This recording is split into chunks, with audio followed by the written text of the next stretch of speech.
Excuse me. Good morning. Uh, Nothing worse than spilling your Red Bull like 2 minutes before your live goes. Goodness gracious. How is everybody today? I hope everyone is doing well. Oh, man. I don't know what's up with that. We'll see here directly. Good morning, Mr. Tully. He was up bright and early this morning, I see. Hey, morning, Chris. How are you, buddy?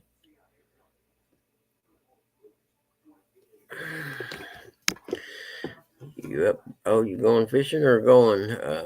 Hey, good morning, Join you. Morning, Brandon. Oh, goodness. Where was I at yesterday? I was sleeping. I ain't gonna lie. I didn't want to get up. No excuses here, man. I was tired and didn't get up. Yeah, I was up that, what was it, Sunday night or whatever, Monday morning with Pop. And sometimes you're just gonna sleep in. That's how it is. Morning, Cold Creek Billy. Billy. How are you, Billy? Dog. The dog is in my house. Boom, boom. Heck yeah, I spilled my Red Bull like 2 minutes before I went live. I was like, oh, shit. What are you up to this morning, Chris and Telly? You guys going fishing or going bait catching or going to work? One or the other. I'm going to the B&B today. Wish me luck. You know, our B&B's gotten better in the last 15 years or 20 years. I know that. Except for getting it, like I'm going to change the title on the Sportster and the Moto Guzzi today to my name and from Dad's. And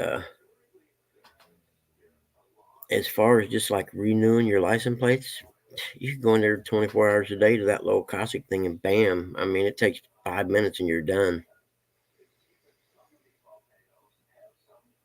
Yeah, thank you, Billy. Yeah, I'm not gonna lie. I slept till probably 7:30 yesterday, if not 8. That's about when it starts getting cool like this. Man, I sleep hard. The high today I think is 69. I'm not complaining. Although I should have waited for today to mow instead of yesterday. But it figures it's starting to get cool, and I'm going to get the Sportster going. It's how it is, I reckon. I think I'll probably ride it to J Dog's Labor Day weekend. That's my plans in a house, see. And then had a lot of fun. What was it, Saturday?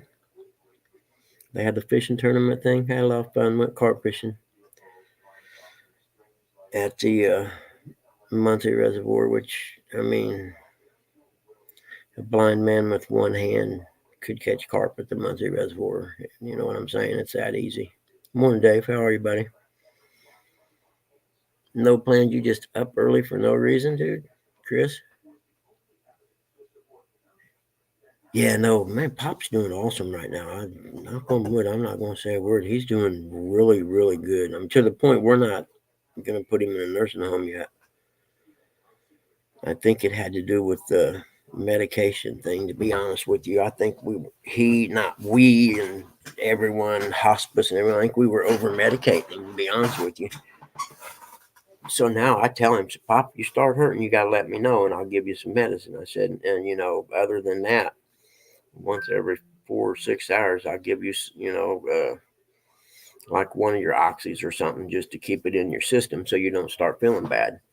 I mean, he's up and he's walking. He's not walking great, but he's up, with his walker. He walks really good, but he goes out and sits on the porch now. And, it's just, God's awesome sometimes.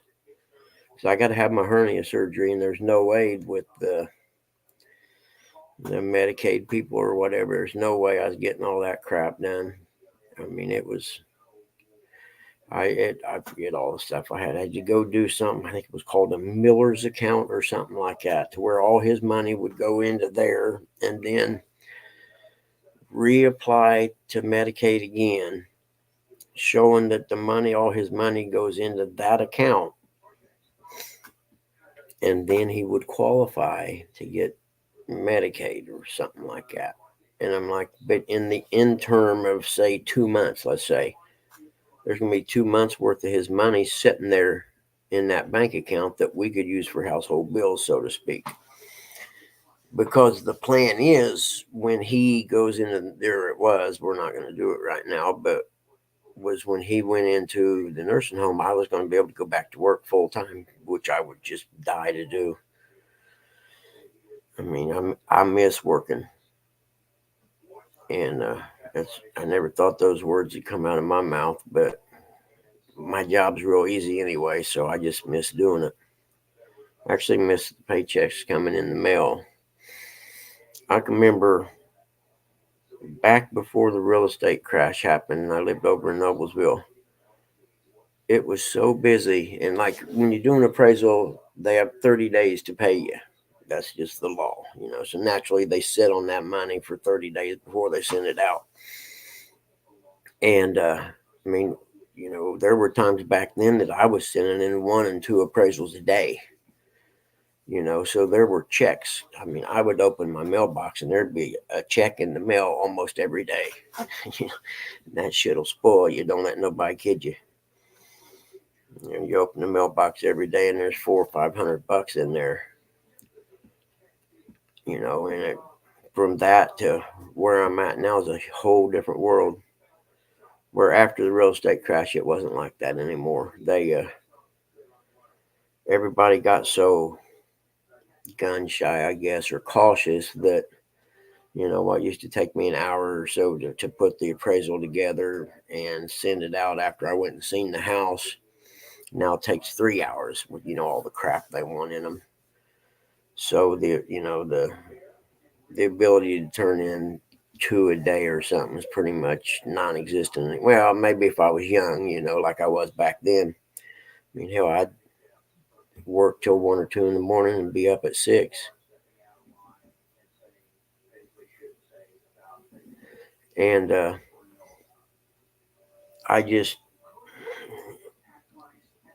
and then with Dad, I was hurting my standing with my clients because I would take an appraisal. I'd be about halfway through it, see the house, come home, get the market data and stuff pulled, and something would happen with Dad. I'd have to take him to the hospital or something, and I'd miss the opportunity to get the report in by the time they wanted it. So I would have to email them and say, hey, you're going to have to give this to someone else. I got, something happened with Dad or whatever, and there's no way I get it in time. And that happened a bunch of times. Well, lenders, the whole thing for them is closing date. We got to have the appraisal by day X so we can close on day X. So, they would rather have something wrong with the appraisal as long as it was in on time. But anyway, it was just killing. I mean, I had clients that I'd had for 20 some years, and I just had to email them, say, man, don't send me no work right now. I'll get back with you when it gets better. And I swear to God, it's kind of like the fishing and turning the cam thing on. I think the cam is a jinx. You turn the cam on and you stop catching fish. It happens to me anyway. And I think it's the same thing right now, some kind of karmatic thing that if I take an appraisal, then I get halfway through it and something happens, and it seems to do it every time. So I don't know what God's trying to tell me about that or whatever. Oh,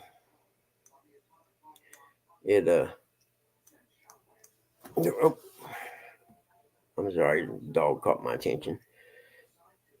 But I guess the gist of that story was I miss working. I would go back to being a garbage man. I done one summer. Back then, when they rode on the back of the trucks, I would go back to doing that just to be going to work every day. And that was a really great life lesson. I think they don't even do it no more now. They just got the arm that comes out. But back then, you rode on the back of the garbage truck. And you want to have a humbling experience, man. Be a garbage man for a summer at part-time pay, and the guy on the other side of the truck's making twice what you're making. You know what I mean? And where's Rusty Cat this morning? Good morning, Jody. I done that one summer, and it made me realize there's something I didn't want to do for a living in my life, and that was be a garbage man. But I did learn a lot. I learned, mom back, hop it up, fucking with you. Anyway, how's everybody doing today?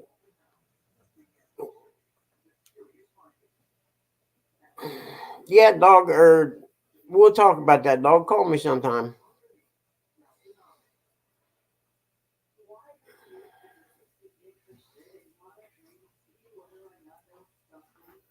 What you doing, Jody? I know. I'm sorry, Jody. I slept in yesterday. You must have just got here. Yeah, I slept in yesterday.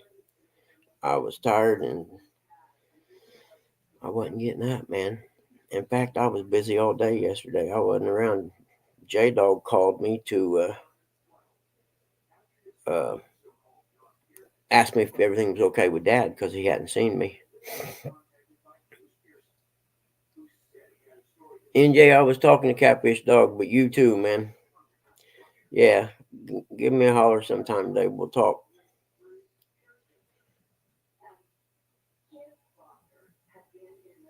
Yeah, Catfish Dog, I'm going to the license branch, man. So you know how that is. Or better than that, I'll text you guys and tell you when, because I have no idea what. I asked the lady what was the best time to come when I was in there I went and got the registration for the boat. The little sticker you put on the side that says 24 or whatever. And I done that at the Cossack thing. Took me 10 minutes, but they have a lady standing there during the daytime, so nobody gets an argument about who's next, I suppose. But I asked her what was the best time to come as far as it not being crowded. And she said Tuesday mornings are pretty good. Tuesday mornings and Thursday in the afternoon, she said. Well, I don't want to wait till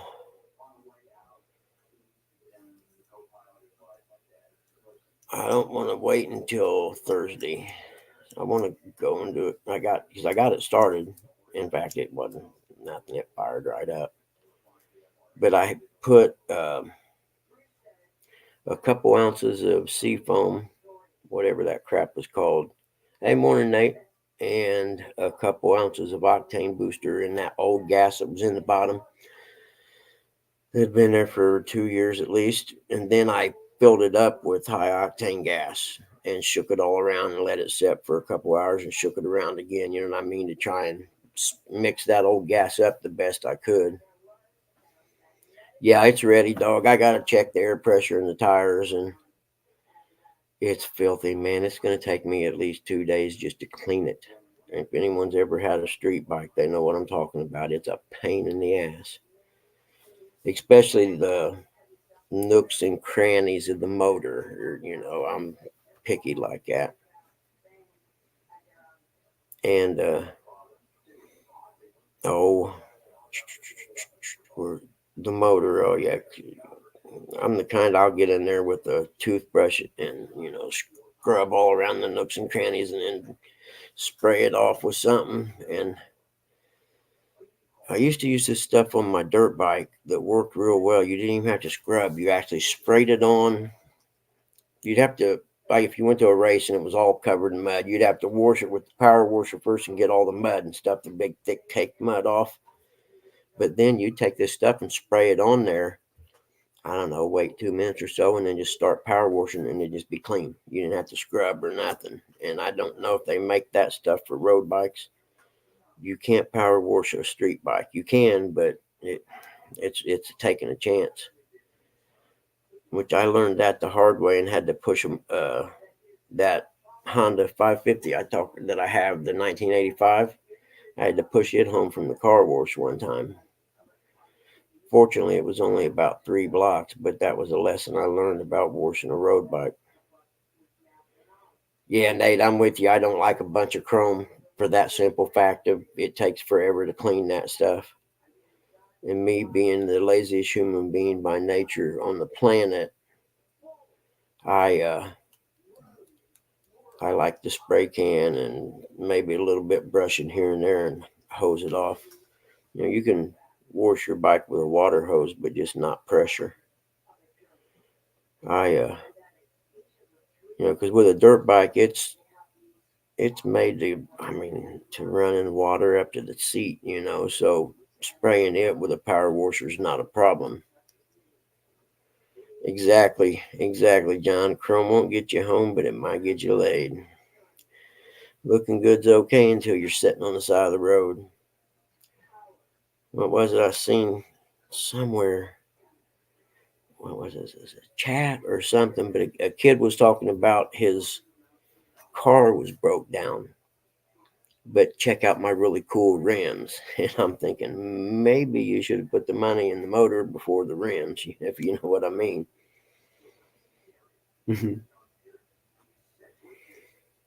But it's just another day in freaking paradise, man. It'll be nice. I need to go for a ride. I haven't been on a motorcycle ride in a long time, so I need that. That'll be good. And that riding down to J Dog, it's about a 3 hour drive. 3 hours depending on which way I go. And if I ride the bike, the way I go will take about 3 hours because it's all back roads until you get to the Ohio River.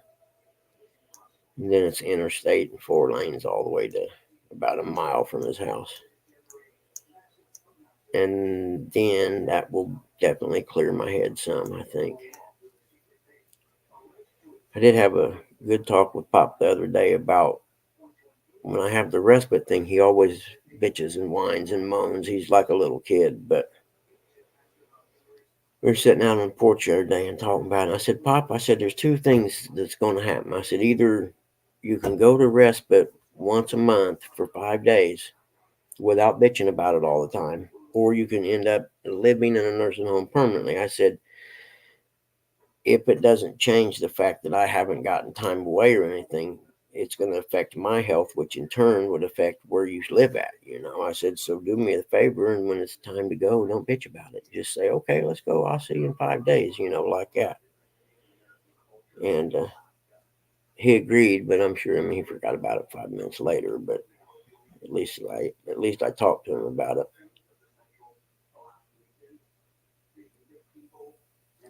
Yeah, John has some great videos, man, doesn't he? Yeah, he does.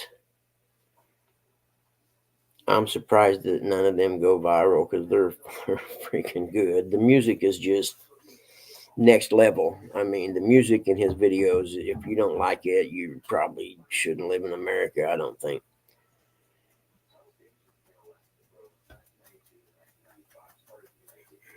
I'm going down there fishing in the next 2 years. Wait and see. It'll be wintertime, though. It's too hot down there in the summer. I don't care if we have to catch bluegill out of a pond. I don't care what we catch, but I definitely want to go down there and ride around on the boat with him, be honest with you.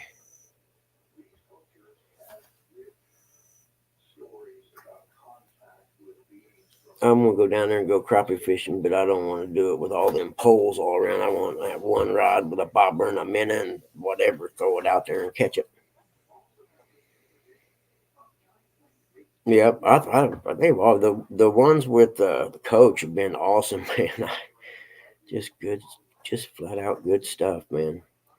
I wish I took the time to learn to do something like that, but I don't take that time because it's definitely good stuff.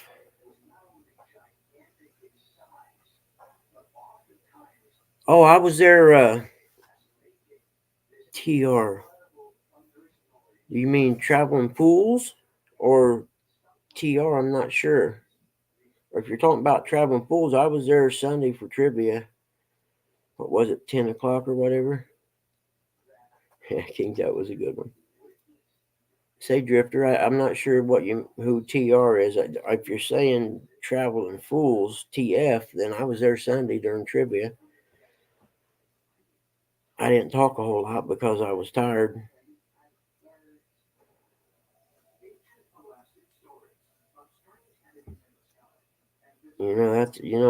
Dog, that's right. Or John, you're right, man, dude. It's fishing. We are not curing cancer or doing brain surgery over here. Oh, Tom Reed. Oh, okay, yeah, yeah. No, I haven't seen him in a while. I know he's doing lives now. And I need to stop in and say, hey, I see his notices come through. Yeah, you mean Chosen One? Yeah, yeah. He moved down south or something, didn't he? I liked it when he lived up north and would go driving during the day in the wintertime, especially. It was fun to hang out and chat. But yeah, I'll stop in there, dude. I'm glad you said that. I forgot all about it. I know he was living in Georgia the last I seen, which you can't blame him. Georgia, Michigan, Georgia, Michigan. Yeah, I'd take Georgia in the wintertime, not so much in the summer. Because Georgia in the summer is about like Florida. It's hot as all get out. Yeah, yeah. I need to stop in there, dude. I'll do that. I'm glad you said something about that. He's an interesting guy. He definitely sees the world his way.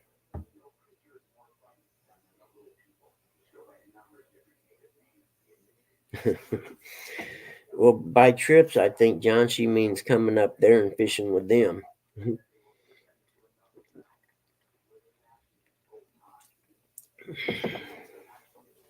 I don't think you can get John north of the Florida state line anymore, to be honest with you. I kill my camera, man. I'm having a cigarette. I know how people are.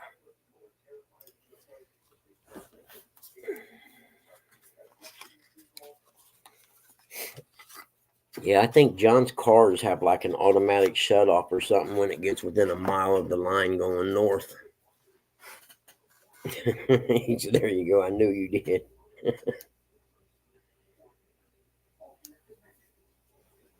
Oh yeah, he's good people. No matter for sure, he's good people. I said, I like the fact when he started with the interviews and stuff, you knew he had a good heart then.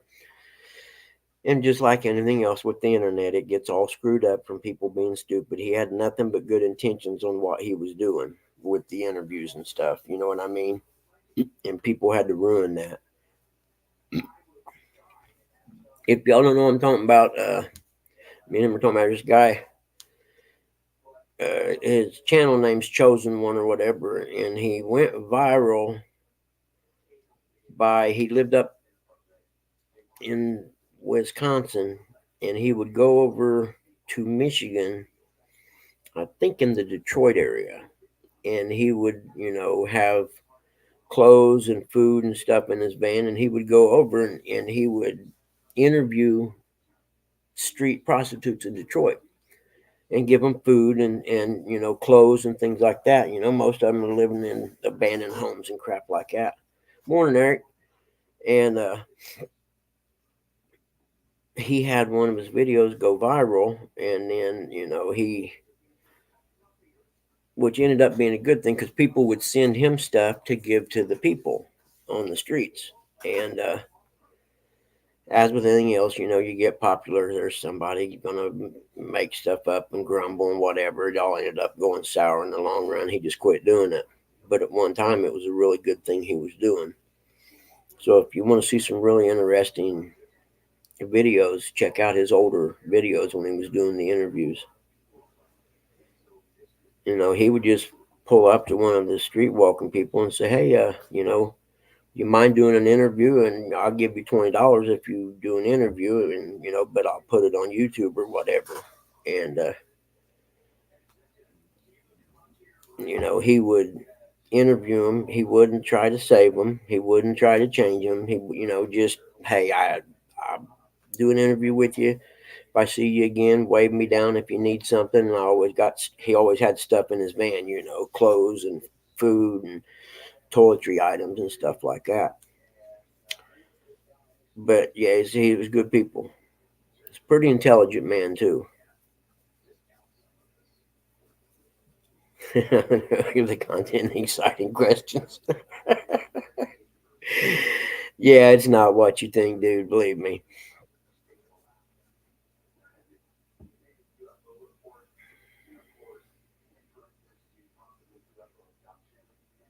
How can I get mad at something I don't understand?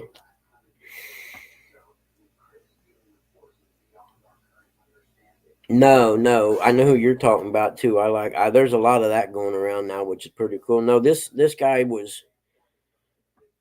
Just look up Chosen One, WON, I think is the way it's spelled, and you'll see the interviews. They're really they're it's interesting. It's good stuff. The early stuff, just look for if you look up Chosen One, and it'll take you to the one videos. But I know the guy. There's the one guy giving the money away. I like that dude too.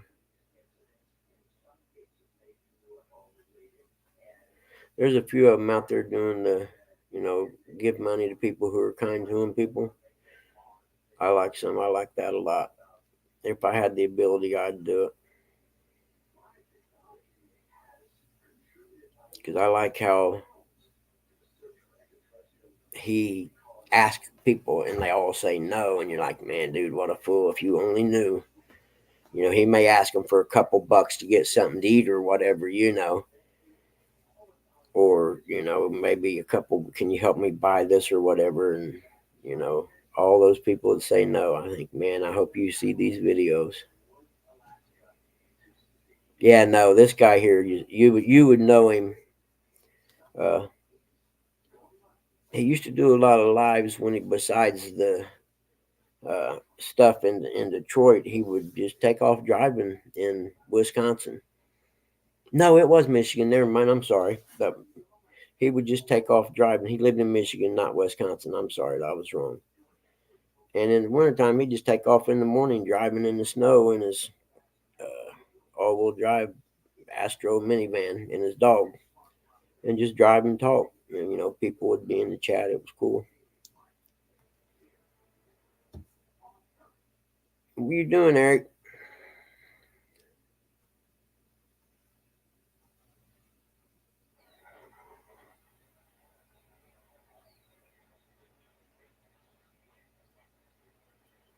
Yeah, see, I never looked at the making money aspect of it. I would assume when you started out, you weren't making any money. You know what I mean? Because you have to build up before you ever get to that point. But I see your side of that. Which then again, it's okay if he does that, if he's putting that money back into what he's doing. You know what I'm saying? If it's like a revolving cycle, that's pretty cool. Yeah, that's what I just said. He drove around all day with his dog, and he cracked me up because he never really wanted a dog till he got one, and he didn't want to get it to begin with.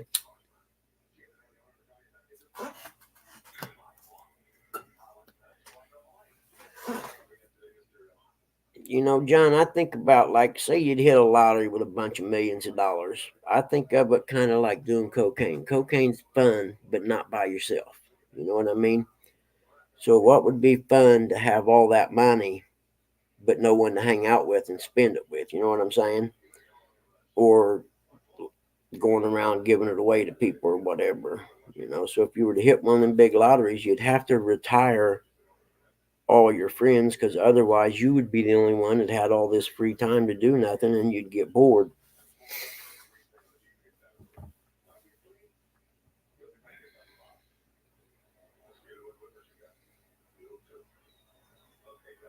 Yeah, okay, whatever, you knucklehead. Are you working today? Is what I meant.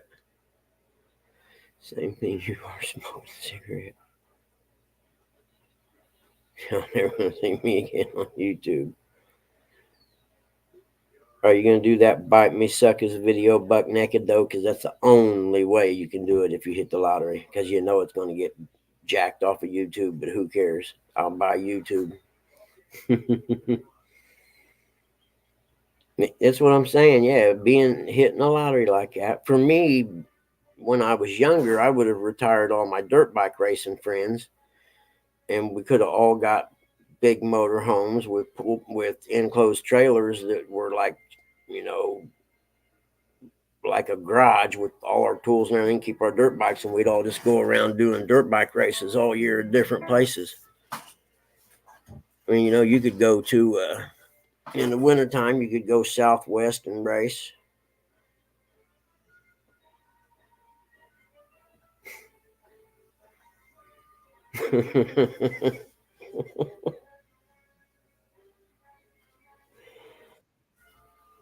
But yeah, it's pipe dreams. I mean, and the other part of that, like you said, would be going around giving people money. That'd be just fun. Morning, Eric, going to work. But yeah, Good morning. I always thought of that. I mean, and some of them. Oh, Buggy. Yep. How you doing What today, happened to you brother? yesterday? I was sleeping.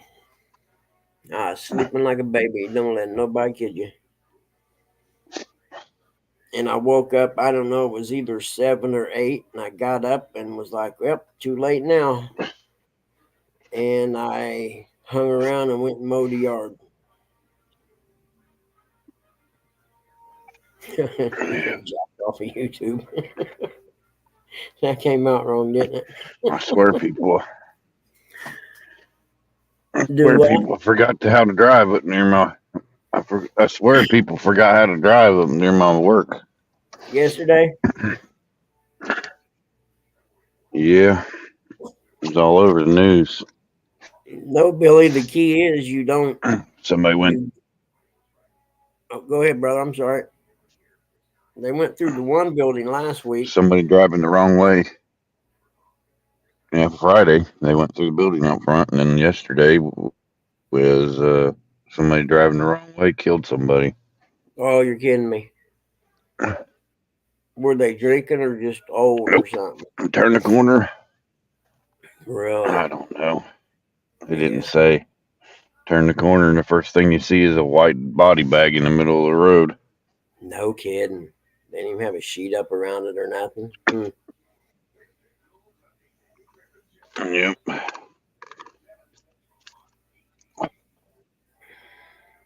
Yeah, but Billy, see, I wouldn't have friends because I know who my real friends are.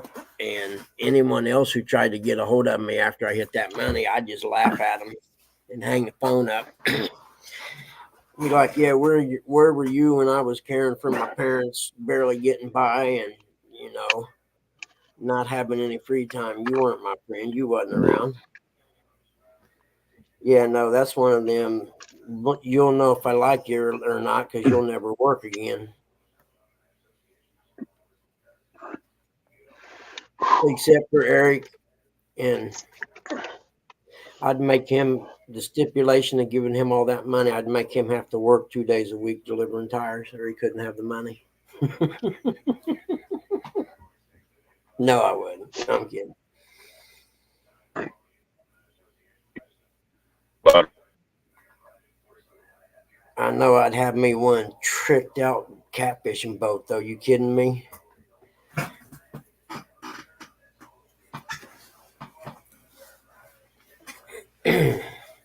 Heck yeah, I would.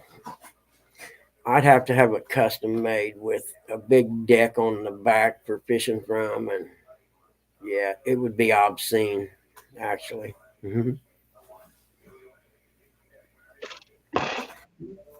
I'd make Jody look bad on how many poles I could put out on my boat. Even though I'd only fish with 3, I'd still make it where I could have 20 out if I wanted to. Where's the tip, Jody? We're waiting. There we go.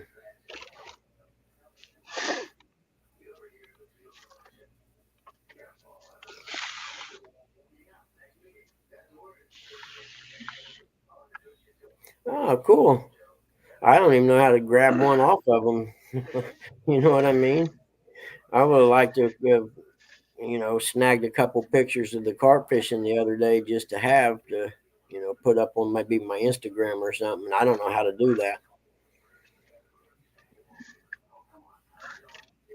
It's like when I get a good picture of either, sunrise or sunset or something, and I put it on Instagram. I always put no filter because I have no idea what one is.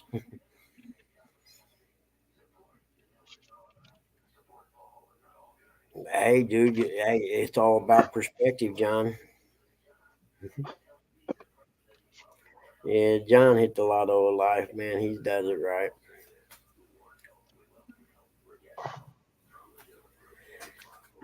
Anyone who set themselves up to be young enough to still go fishing every day and be retired done all right in my book.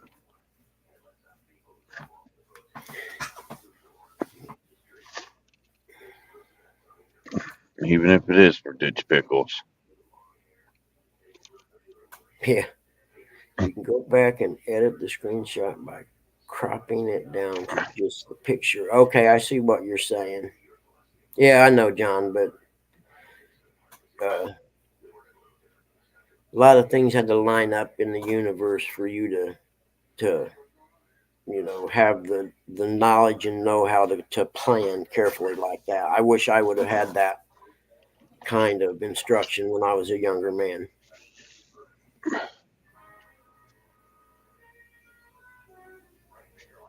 I know you, John. You never hear me bash a bass, dude. I never do.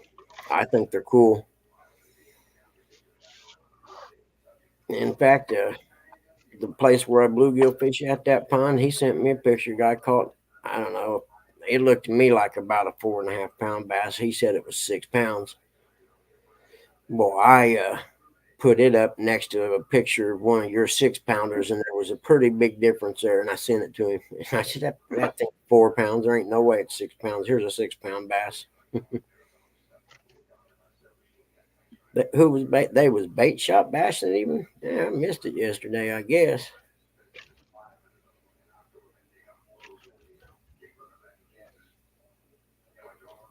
7.1. No kidding. I have to go back. I don't read them. I just watch them usually. 7.1 pounds. Jeez, that's a hoss, man. I don't care who you are.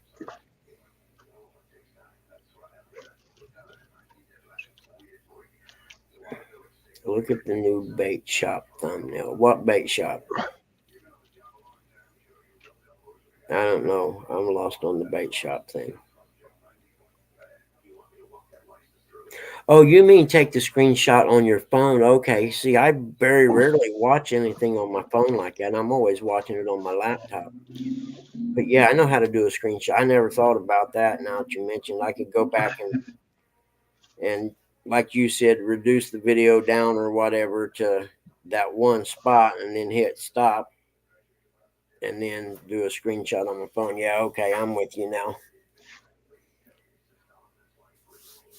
I'm not the most technically suave person these days because I really just don't care that much.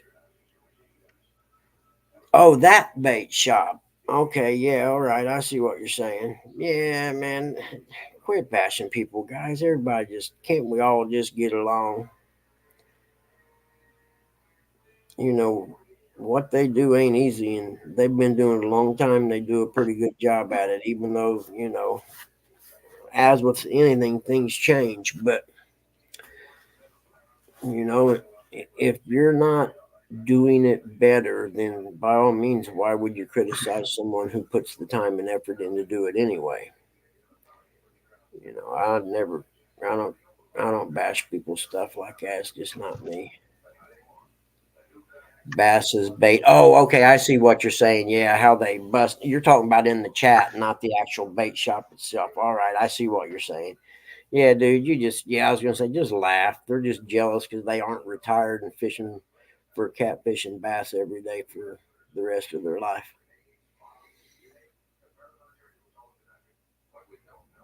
Yeah, I, I don't.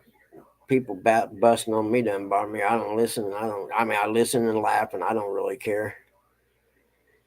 There's only a handful of people on here that actually know me anyway. You know what I mean? And others' opinion of me carries absolutely no weight in the outcome of my life, which is a really nice way to say I give zero fucks. Amen on that. Oh, I see what you're saying, John. I see that stuff goes right. I don't even see those things. Well, half the time I don't get to the show until it's already started, and that's all of them, not just the bait shop.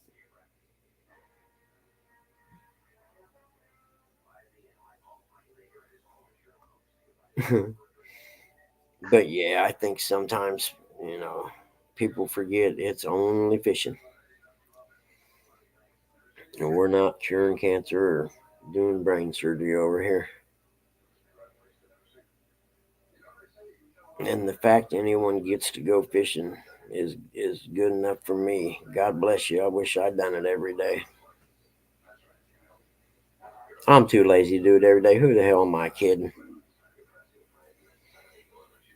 Unless I had someone that already had like if I had at the reservoir where I was catching the carp, they have docks, man, all the way around that damn lake on the east side, and you can rent one of them docks for the summer. Whenever one comes open, they're all rented up yearly. But if I had a boat like that where I could just pull in, throw my poles in the boat, back out, take off, and go fishing, then I'd go fishing every day. Yeah, well, don't put it on video, Jody. That's the only way you can do it these days. And if you do, the only thing you show is like the cameras zoomed in on the poles and no backgrounds.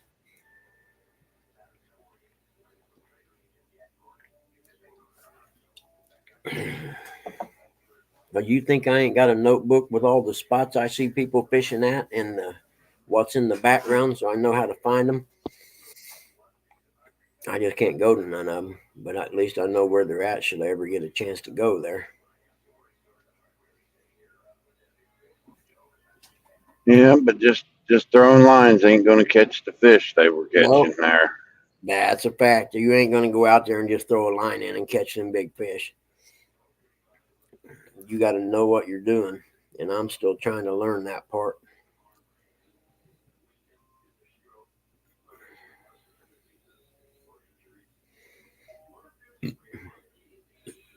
There you go, John. Don't give that all away. I call it triangulating. I look at the background and two different points in the background, and I make a triangle pointed towards me, and I'm like, okay, that's where they're at. It'll get you close anyway. You know what I mean? You'll get within 3 or 4 football fields of the area. And then with all the fish things they got now, you boat around till you find them, as opposed to boating around the whole lake looking for them and learning the lake. Triangulate, yeah, exactly. I learned to triangulate from surfing. You stand on the beach and watch where the waves breaking for a little bit, and then you find the good spot, and then you mark it off with triangulate the spot, and you know where to paddle out. Because once you're out there, it looks different anyway. You know what I mean? And you don't have no points of reference except for behind you on the shoreline.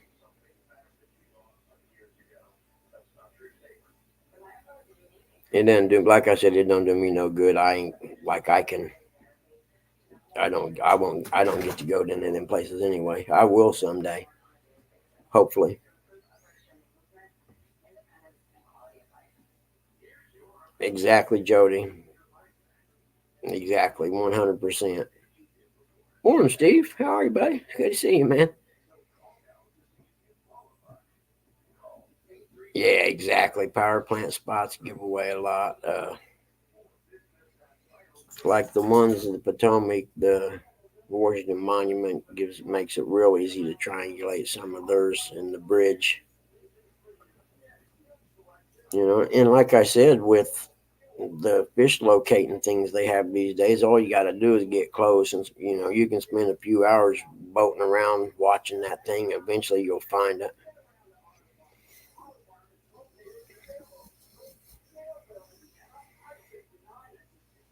or you could just ask them to take you fishing, and they'll take you to them. But then you're a dirtbag if you come back and scab on their spots. Good morning, ladies. Been wild fishing. Good to see you. Good morning, Benoit ladies. And I know you guys were laughing for a month when I was saying it wrong. Instead of someone pointing it out to me, they just let me sit around and sound stupid for a month. Which I don't really need much help for that. Pay me and I'll take you there. Exactly. There's one thing you can count on in Florida. I ain't going down there fishing without someone knows where they're at and what they're doing. They got snakes and alligators and sandbars and nope. I've been on Lake Okeechobee before. That's a big mofo.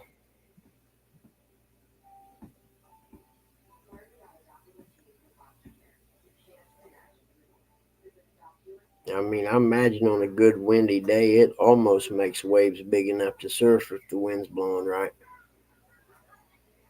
I wouldn't recommend surfing. Do oh no, yeah, you wouldn't want to surf there because of the alligators and snakes, but I bet there's big enough waves from if it's blowing from say north to south, maybe a little bit northeast to southwest.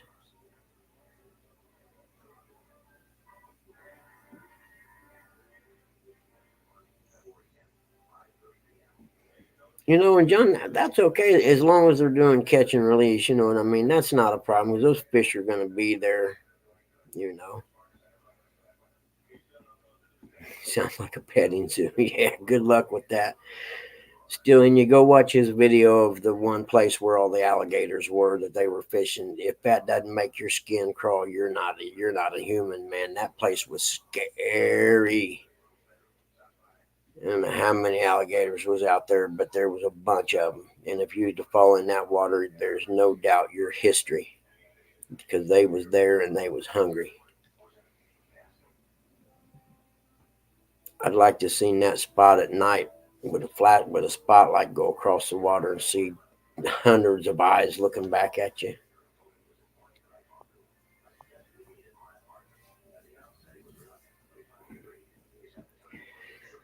I know they gotta have bluegill down there, man, and they gotta be huge.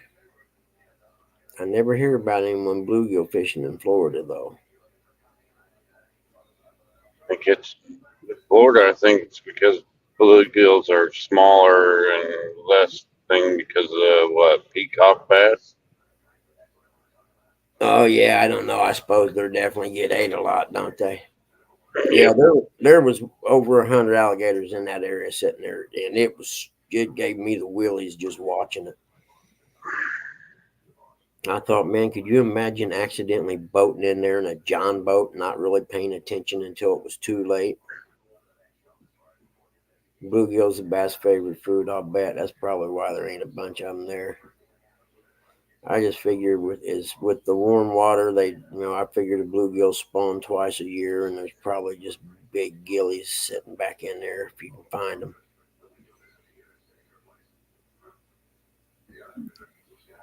But yeah, if you haven't seen the video, John's video with the alligators, go watch it, man. It is it definitely gave me the willies anyway. Yeah, Lydia throwing you out of the boat. Said, "Oh, he fell in. The alligators ate him. I don't know what happened." Nope, we didn't have any cameras on, unfortunately. Okay, yeah, shell cracker. That's what they call them down there. Is it really? Me and you need. I need to learn about that. I go down there and go bluegill fishing. You can have all the bass and whatever else you want. They got big bluegill. I bet they got slab bluegill down there, which is still my favorite fish to eat anyway.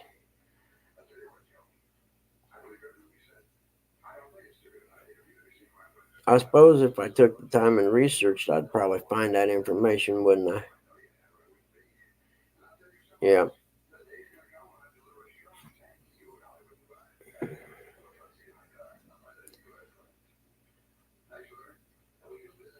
Do you? Yeah. Okay. See, I go. I don't suppose you guys probably don't use crickets down there for bluegill, do you? It's the best bluegill bait there is.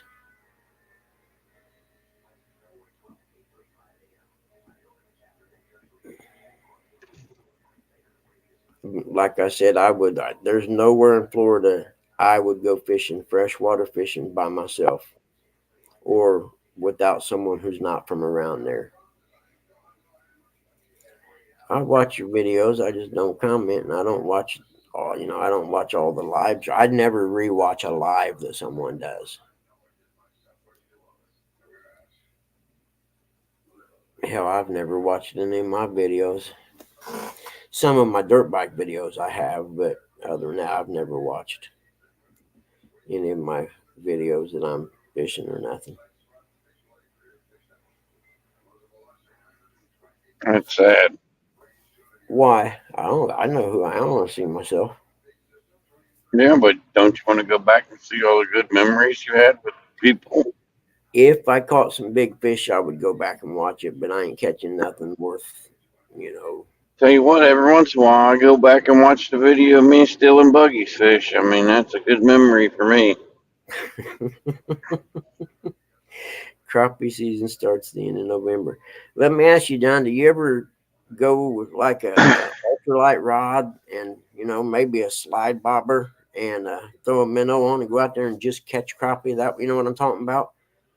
I think that'd be a ball down there to do. I mean, you're not going to catch a bunch to have a fish fry. You know what I mean? You can only reel in so many fish a minute or an hour.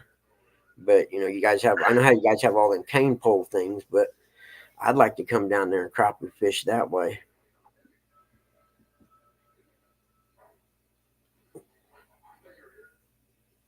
Sure take a lot of minutes though, wouldn't it?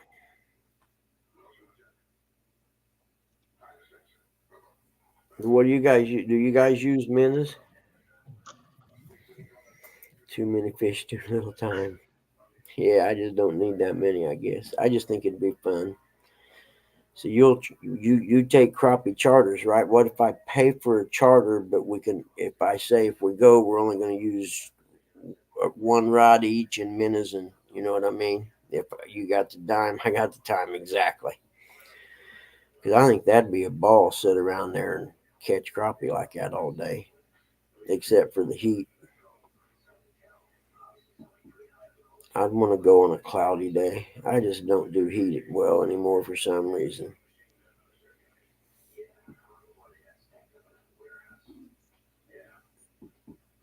But That's I because did. you're so well insulated, Bugman. Yeah, that's it. It keeps the heat in. You're right. I did have a heat stroke thing surfing one time, and I think that has something to do with it.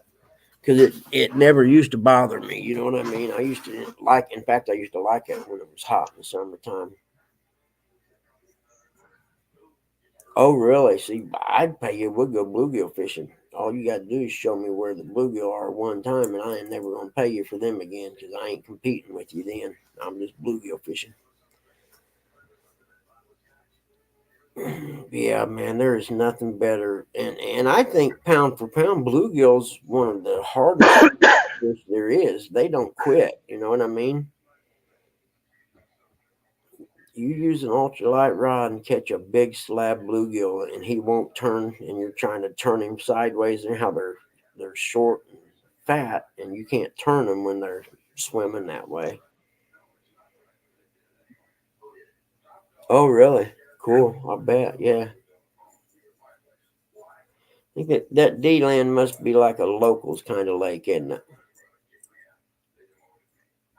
Everybody thinks Okeechobee, so they don't know about them other cool little lakes like that. Well, not little, but you know, local lakes, I guess you call them.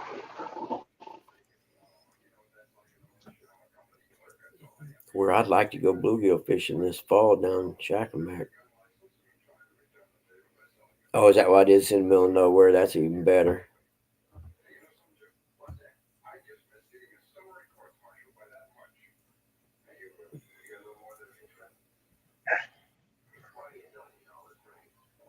See, if you had the right pontoon boat, John, you well, except for the alligators, I keep forgetting about it. I was going to say you could go down there and just camp on the boat all night and fish, and you could catch Yep. bluegill in the daytime and catfish in the nighttime. And you can wake up cuddled next to an alligator.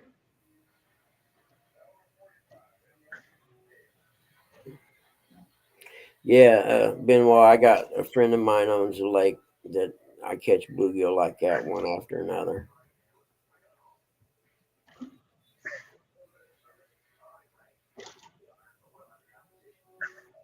And there was this one guy who had a lake, and he had a bunch of them hybrids put in it that they don't reproduce, but they grow giant.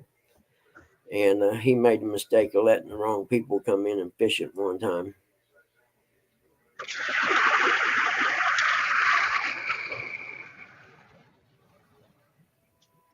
I need a shower AC in the toilet. Yeah, I forgot it's hot down there. And there'd be a lot of bugs, come to think of it. Yeah, unless you had a screened in enclosure on the pontoon, it wouldn't be no fun. Now that you mention it. The toilet part's real important. But that would be part of the if you had a really nice setup pontoon thing.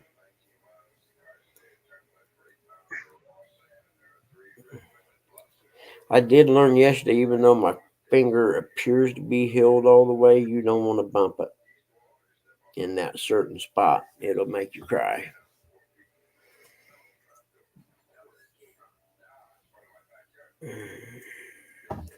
I gotta keep my eye out first. It starts to get daylight because it was supposed to be sunny today, I think, with the high of 69. Yep, that's true.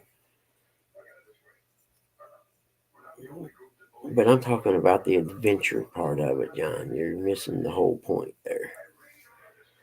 But that was when I was younger. I haven't done that forever.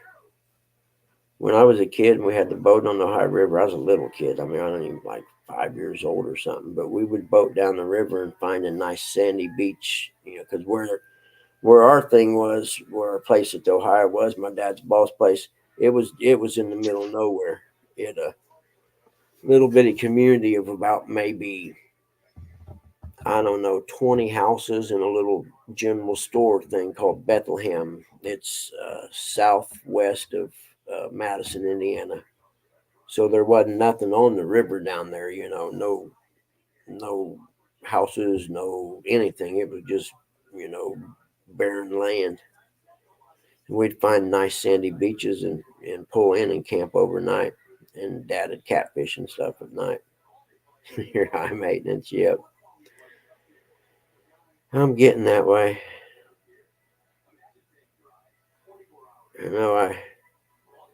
I used to go dirt bike racing up until I was in my early 50s, actually, and would, set up an easy up and sleep in the back of my SUV. And I found as the years got longer, the harder it was to get in the SUV and get ready for bed.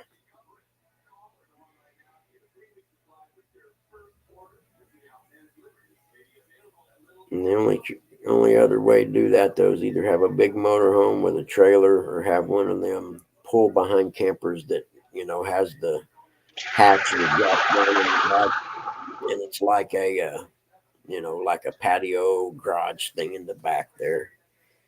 Toy hauler. That's what they call them, toy haulers. Oh yeah, man, fried pickles and sweet tea. Yeah, toy haulers, exactly. My buddy's got one. Guy that owns his house has one. Well, he had one because he's a journeyman electrician, and a lot of times he had to work out of state, and they'd be long jobs, like 1 or 2 year long job building big hospitals or something, and he would go to a trailer park in whatever place he was working at and rent a place and put that enclosed trailer in there and hook it up to everything. Fried pickles and sweet tea. Nice.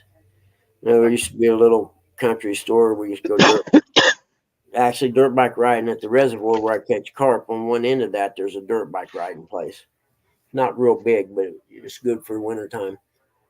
And we used to leave there and go about 3 miles, and there was a little country store there. And in the back, you could go in, and there's a little deli, and they'd make you ham sandwiches. Slice the ham and everything while you were standing right there. And it's been years, and I stopped in there a while back, and it's owned by Towheads now. Sorry if you're Towhead, but you guys bought all the damn good gas stations, and I don't care what anyone says. Yeah, I'm an asshole about that. Slaw and barbecue. I haven't had that, but I've seen it and it looks real good.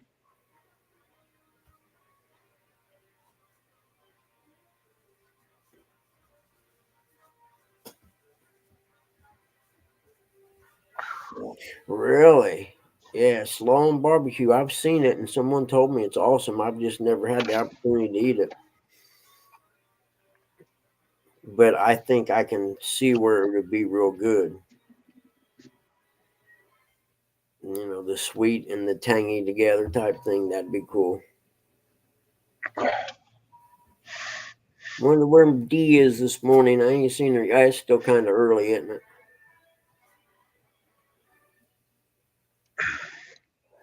This weekend's the last weekend without college football.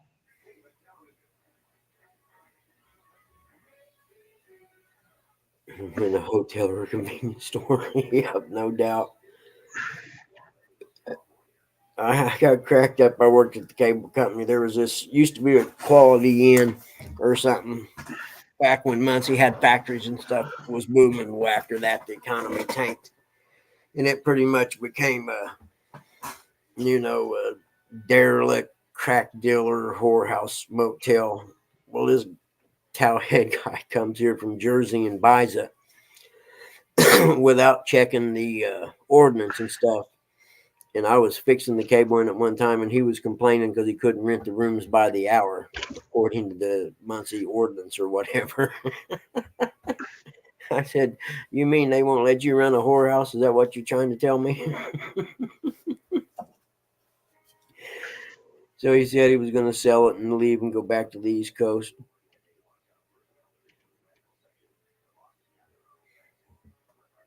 Oh yeah, Benoit, no doubt, man. Their bread is so awesome, and yeah, I pass through an Amish community when I drive down to J Dogs, and they got a sign that you can. It's probably 3/4 of a mile back off the road to where the house and this little bakery shop place is. But man, yeah, it's too hot for the black clothing, probably. Yeah, no, I don't think you're gonna see him. I did see a Amish kid. I was carp fishing the other day. He was out in the boat fishing, but he had a gas motor and stuff. I'm like, hey, wait a minute, ain't that against y'all's rules?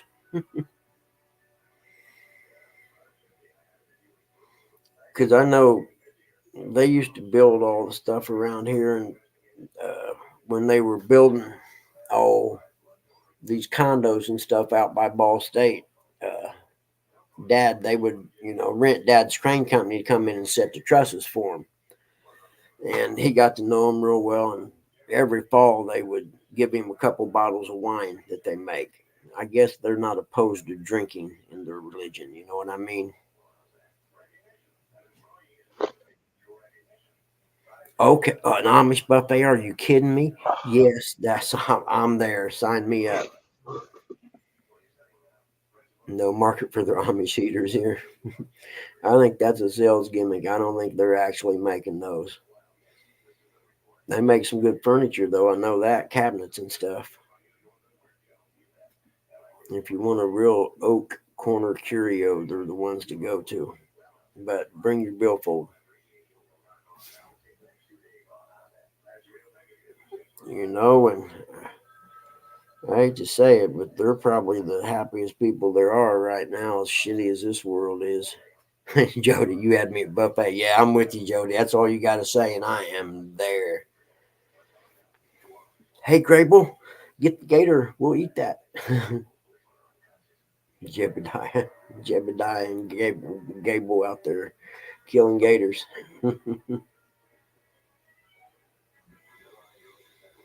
In fact, they bought. There used to be this farmhouse you pass going down the Ohio River, and my dad's boss, it was his mom's house, and they called it Grandma Shellhorns.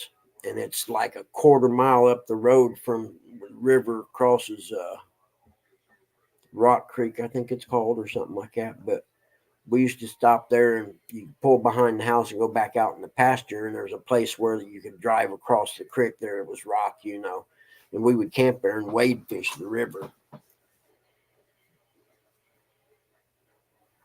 Fire ring accident of 2023. You have to. You're gonna have to fill me in on the fire ring accident of 2023. But we'd go down to Grandma's Shellhorns every time I passed, because the Amish bought it after she died, because they're all around her right there. But I always think about, man, I'll stop and ask him, hey, can I pull back there and go wade the river? Good morning, Vanessa. But Dad and them, I was a kid, we'd wade the river. Well, I waded until one time we were wading. I looked up ahead and there was a snake hanging out of the tree. I turned around, headed back. It's like, nope, I'm not fishing here no more.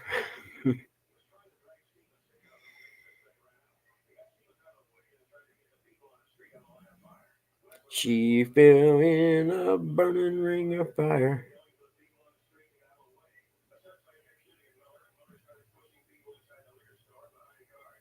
Yeah, Benoit, and the service sucks everywhere you go these days. I almost got in trouble at the little gas station down the road the other day because the kid was being a dick at the register, and I said something. Well, hey man, dude, if you really don't like your job that much, then nobody made you come in this morning. Just because you got a shitty attitude, don't bring it to work with you. What, the burning ring of fire? I fell into a burning ring of fire. Give me a minute, it'll come to me.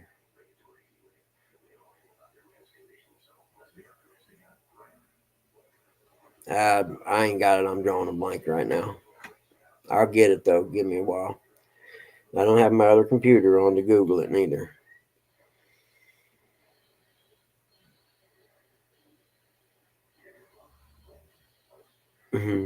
Flashbacks.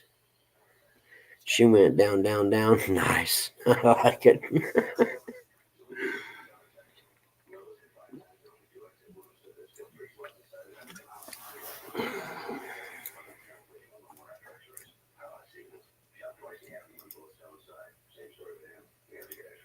There we go.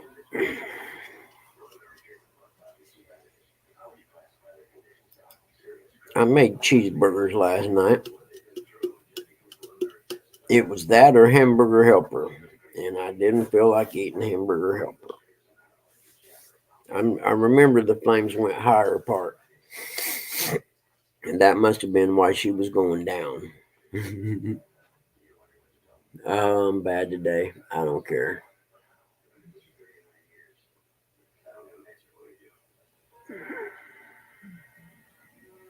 Come on, daylight.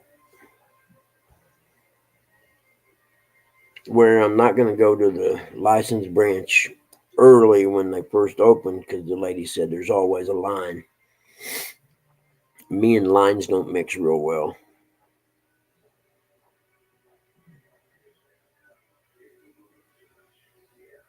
That's why I don't go to amusement parks no more. Well, that, and I'm probably too fat to ride the roller coasters now.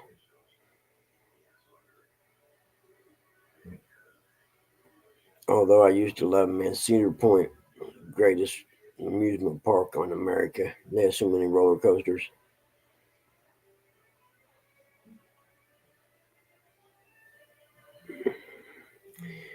Staying dark a little longer now and getting dark earlier, I'm seeing. I know I went to the dollar store last night at, it was almost 9 and it was pretty much almost completely dark. Not all the way, but it was close after we hit Taco Bell.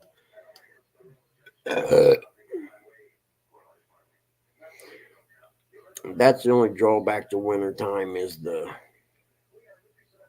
that it gets dark so soon. I used to hate working in the wintertime because you'd leave the house, it'd be dark, you come home in the dark.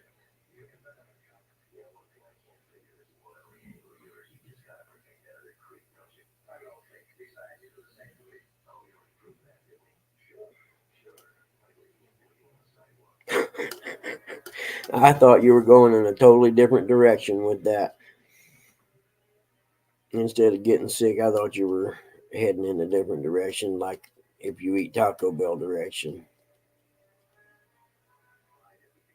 Exactly. Never ever second guess that. Two things are happening. You're either going to have to throw up or you're going to have to do something else. And if the water's cold, you ain't got a chance of making it back to the ramp where the bathrooms are. You got to make a choice.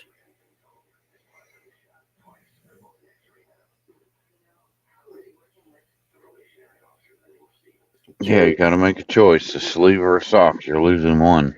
exactly. I always used to cut. I remember in the army, I cut the bottom of my T-shirt off one time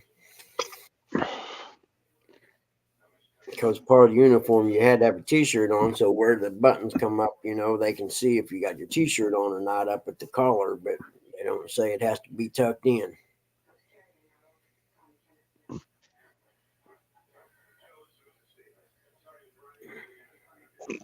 Ben, while you hang around here, you ain't gonna worry about. You'll be driving south because they're fishing on the Ohio River all winter long.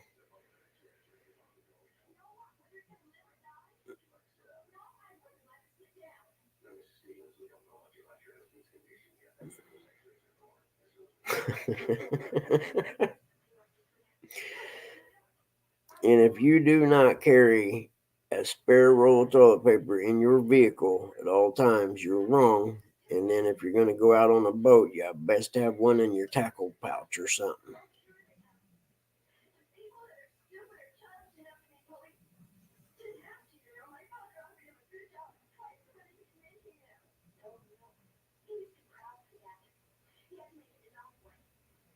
Exactly.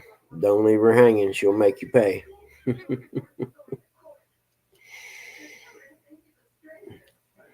Man, I got sores when I was having colon issues before I had to have surgery, and they took like 18 inches of my colon out. But man, dude, I'm telling you, I've looked for corn that was tall enough to pull over and run in, woods, anywhere out in the middle of nowhere. I mean, it was bad. And I finally had to go to the hospital. Oh, wet wipes. I never even thought about that. Goodness gracious. I'm going to buy a pack of them and put them in my car. That's a perfect idea. All this time, I never even thought of that. Are you kidding me? Yeah, that's a great idea. I mean, I use them to help dad, you know what I mean? Yeah, exactly, John. That's the best part about having a wife right there, man. I guarantee you're not going to need anything when you go fishing or camping.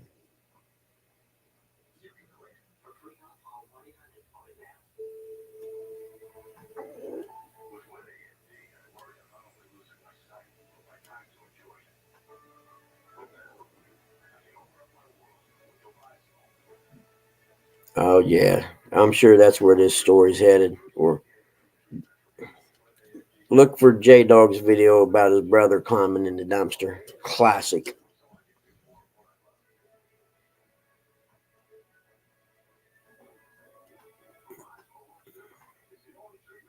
Yeah, Benoit, but I'm poor. I just go to the dollar store and buy a big 100 count pack of wipes. You know what I mean?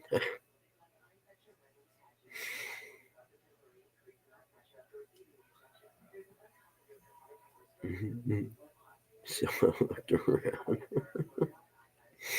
I'm loving this story, Jody, by the way. It shall be preserved for prosperity in our live chat log.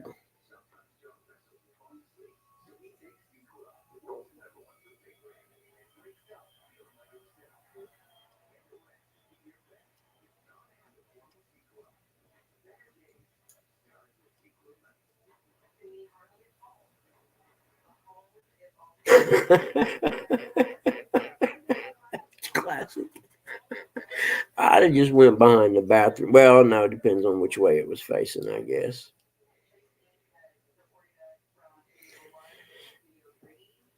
Actually, I the hospice people bring us two things of wipes a week, usually for free. Everything that Dad gets is free through them. Thank God, such a blessing.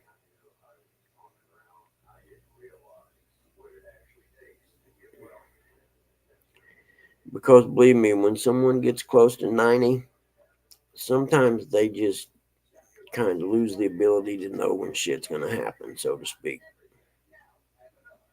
Literally, I can't.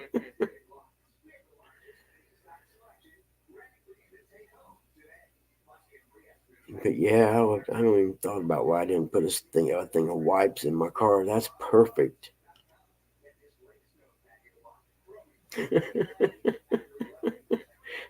That's awesome, Jody.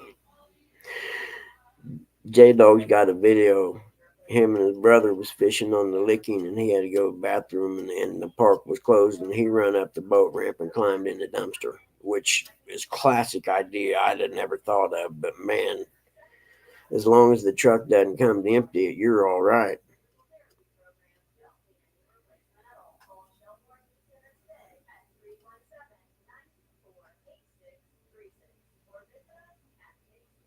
Are you kidding me? I'd be roasting him on a split in the back on a campfire. She got a parrot and it doesn't like you. Is that what you're trying to tell me?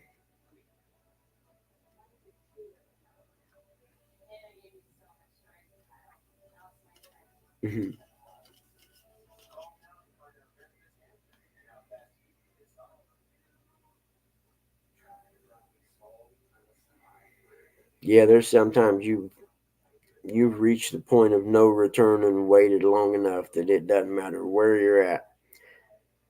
I seen video like the people at Walmart type video thing, and it was one of people just in the aisle at the grocery store just drop trowel and dump right in the thing. I guess maybe they couldn't find a bathroom or something. I don't know.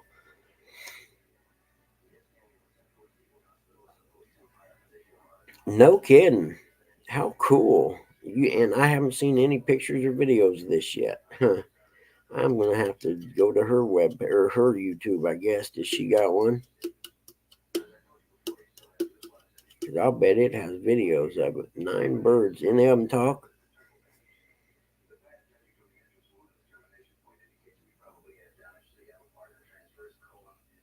That's horrible. Oh my God. I would have got a stick and used it and covered it up with ashes and stuff. Mhm. Oh, that's horrible. Oh my, I never even thought about that. Mhm.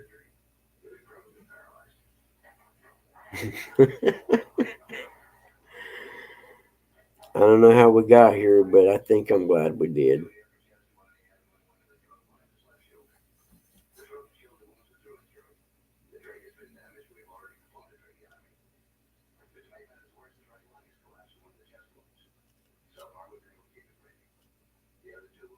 Oh, you're kidding me.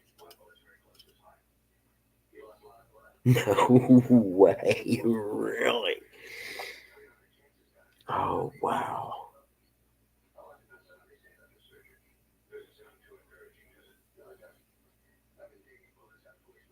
Oh, I can.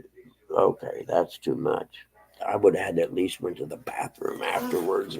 Oh, all right, we went. We have jumped the shark. I'm afraid. Oh crap. Oh, it's gonna be a good sunrise this morning.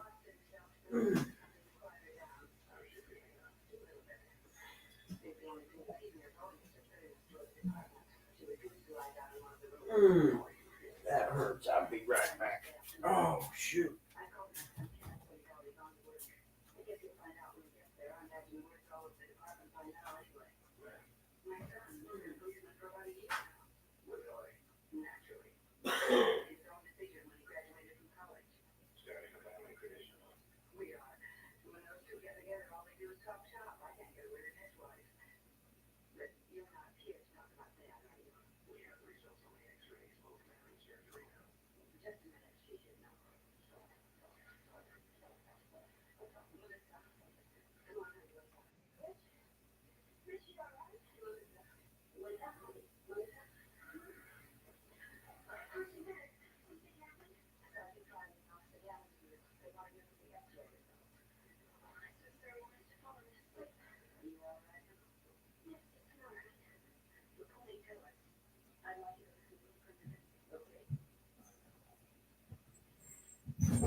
Man, I went to get up to let the little guy out a little bit ago, and I got a muscle like spasm down right like where my love handles are.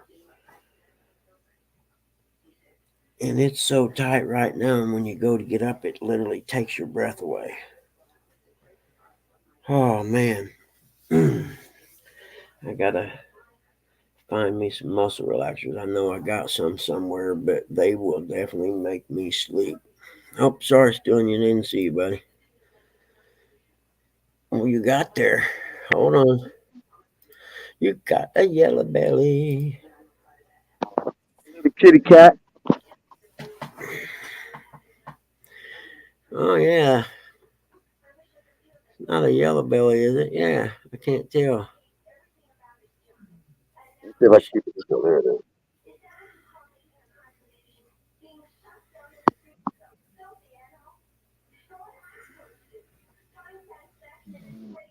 Put on a shrimp. I just tossed it out. That's It's pretty cool. quick. I come out here an hour or so before work. I gotta get them released. Yeah, believe me, that thing right there could live on the bank for 5 hours. I've seen it happen. For real? Wow. Yep. Yeah.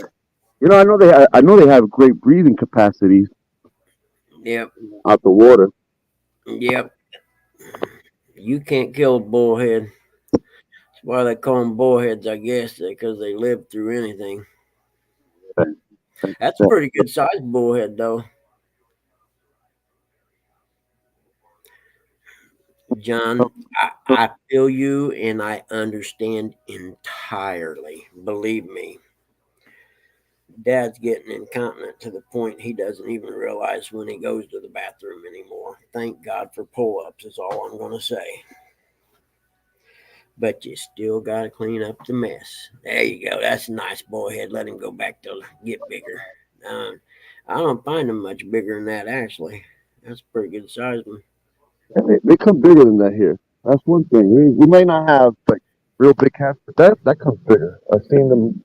I've seen those in about good 8 pounds. Really? That's Yeah. cool. Well, it's like I was at Blue River this spring and I caught a sucker. I think it was. Yeah, it was a sucker, and it had to be 18 inches long, probably. I think it was. I got there. It's on video somewhere. And I never knowed they got that big because we always used to just catch small ones in the creek by my house when I was a kid. What I put on the hook, one full piece, and it swallowed it. It took the hook. They didn't want to let the hook go. Mm-hmm. Down the street, and I gotta not to set up another rod. He'll I probably was, back pops up. I gotta help him real quick. I was here setting up a rod as it was, and then that one hit immediately.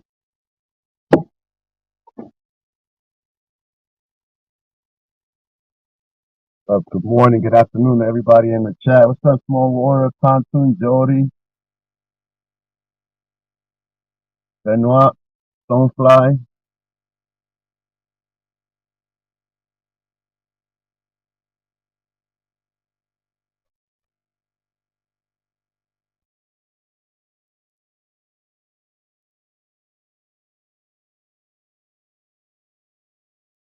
I'm over here because I heard the day before someone caught a nice sized catfish, a really nice sized catfish. So I don't think I'm gonna catch them, but you gotta come hunting. If you don't hunt, you ain't gonna catch shit, right?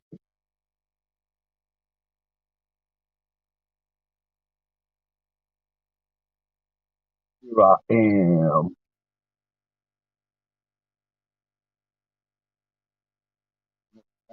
Love to hit on the flint, sure.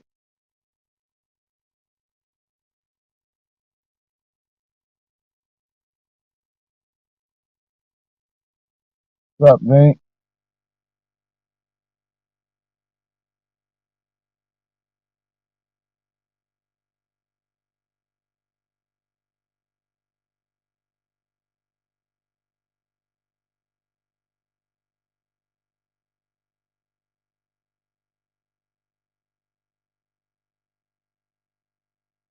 Right?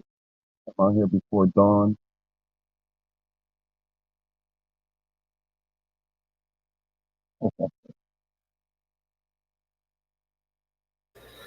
I'll be back. I gotta get Dad's medicine and stuff.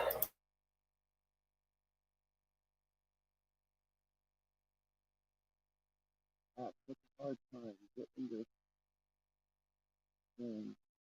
Alright, so I doubled it up.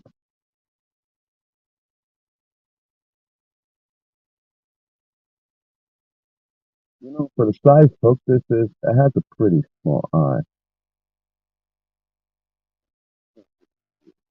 Little small hook.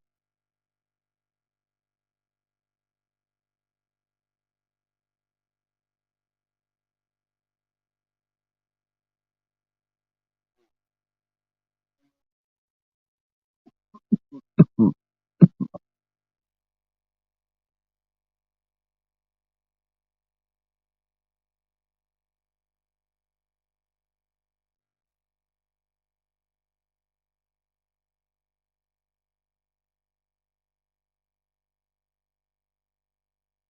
What's up, Indiana Chris?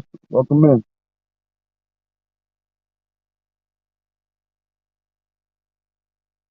Bugman went to go take care of his pops real quick. He'll be right back.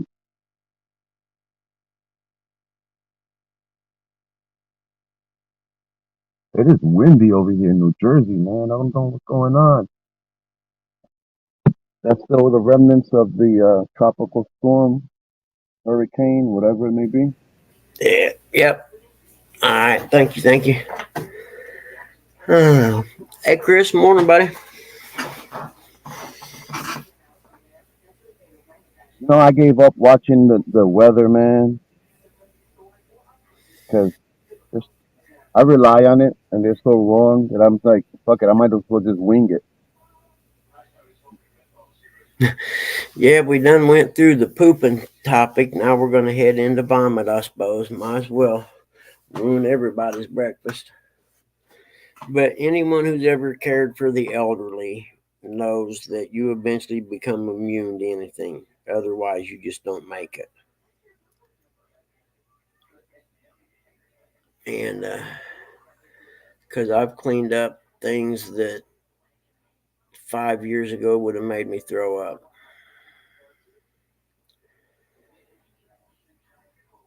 And those are the times I ask God, "Are you sure I'm the right guy for this? You got anyone else in mind to do this?" You were built for it. You were built for this. I You were guess. trained. You were being trained your whole life for this. You just I didn't suppose. realize it. I think it's God paying me back because when the kids were little, I worked all the time, so my wife took care of all that kind of stuff. Yeah, gag cuss. Yeah. Well, I've got good at methods where I don't have to. Never mind. I'm not going to go into details because no one needs to know about that.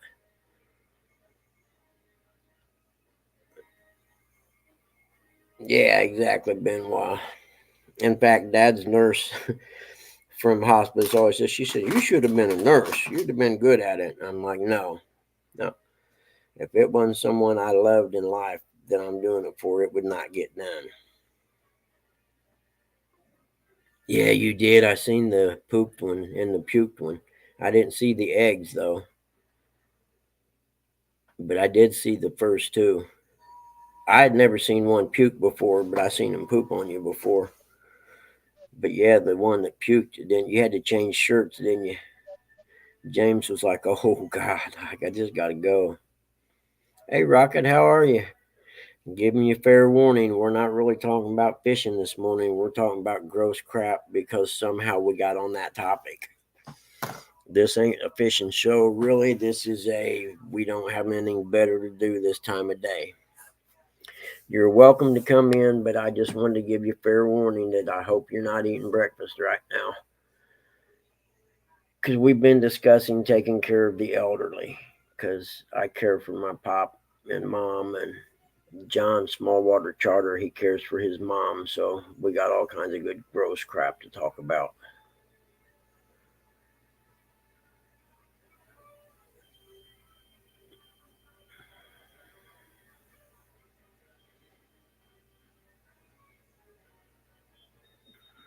There you go. I got you subbed.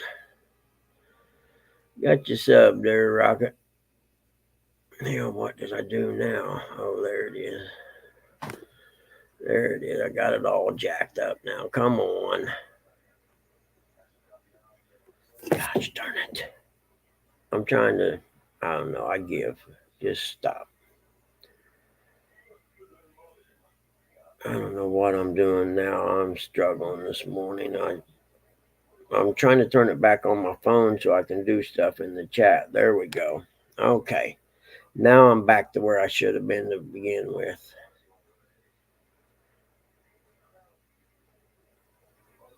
Now I'm good. Okay.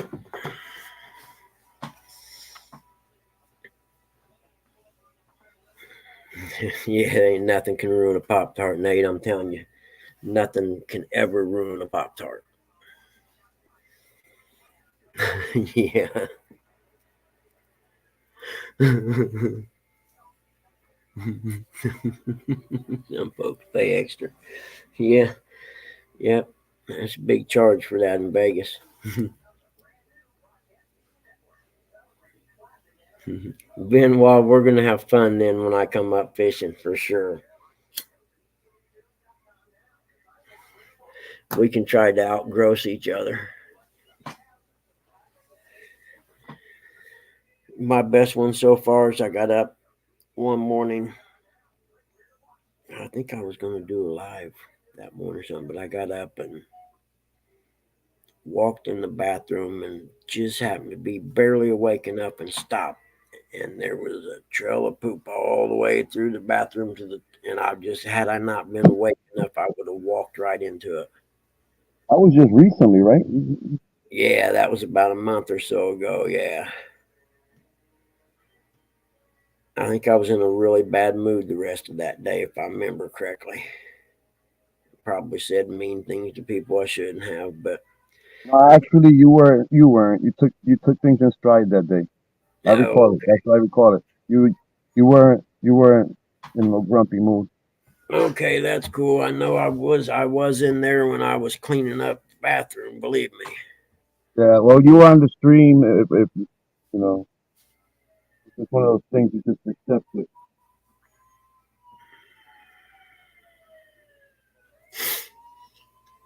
It's Benoit, I'm pretty sure.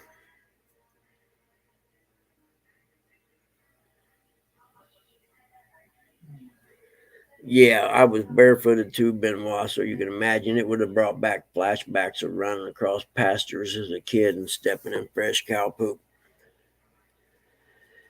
And you have to have done it to understand the feel of it going between your toes when you're running across the field, because then you got to run down to the pond and wash your feet off.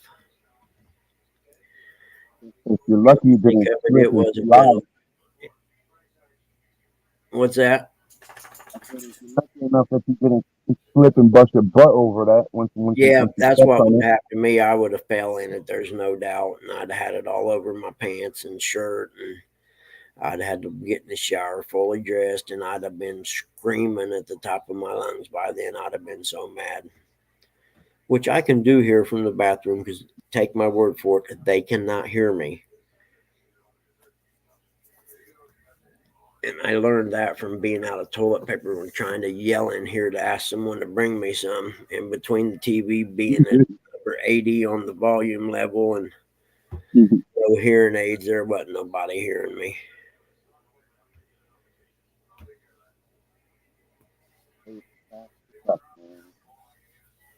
Benoit, like the wrestler. Or as Grandpa would say, like that Benoit, like that wrestler guy, the wrestler, wrestler, spelled entirely different than wrestler. Wrestler. Wrestle. Bug, you won't go to wrestling matches tonight? Yeah, Pop, we'll go. My grandpa was something else. He grew up in the mountains of Kentucky. My mother used to take us to wrestling matches, to lucha libre matches when we were young. Yep, yep. I know my grandpa. Me and Mom was talking about this. My great grandmother raised 11 kids in a really really small place, and all 11 of them ended up successful. Successful by our standards, meaning good jobs and not in prison, I guess. Oh crap! Hold on, little guy. I can't straighten up. Shit. Here, you gonna go out back? We can put the gate up now. It's getting daylight. We can shut that light out there. Easy now. Don't be chasing no rabbits.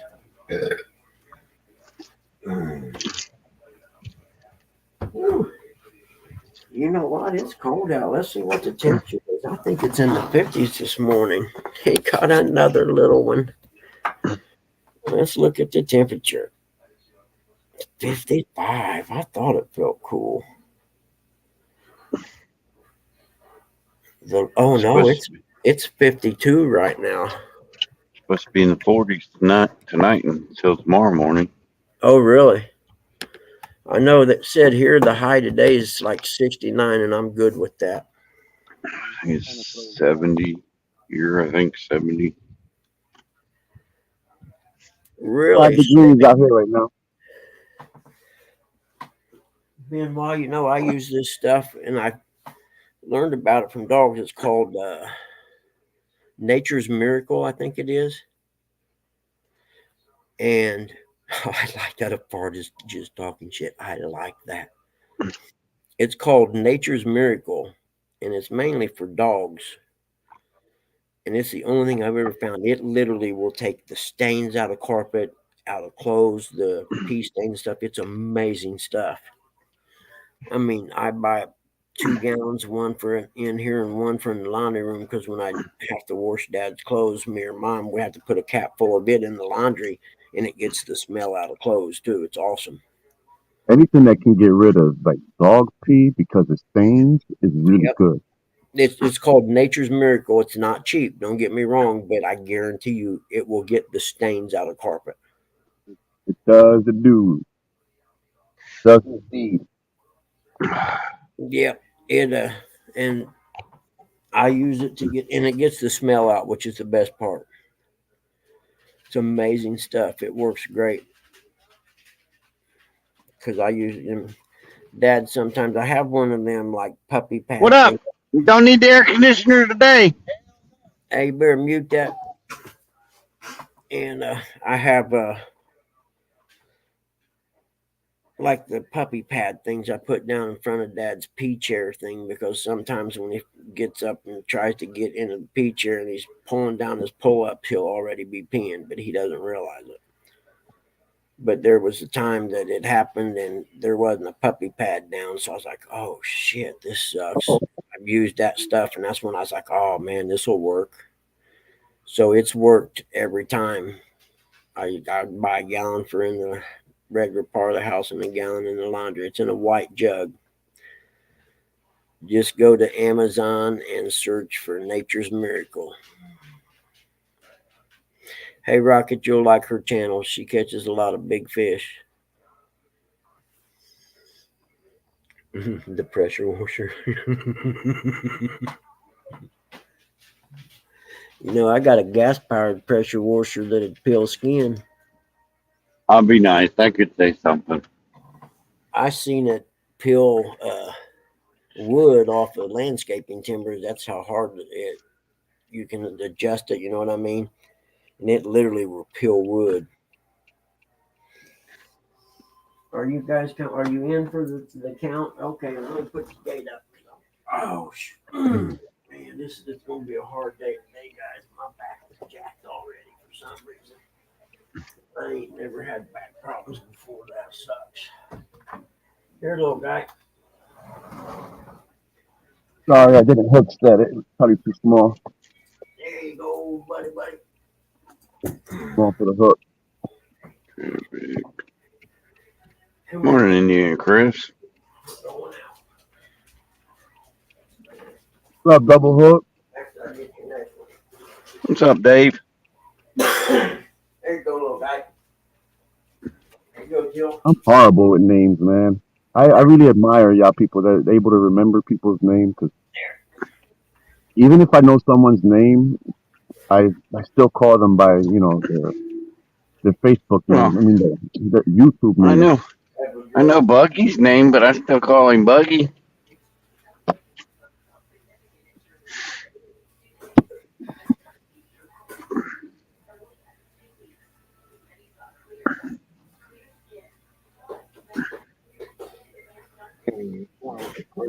Oh, shoot.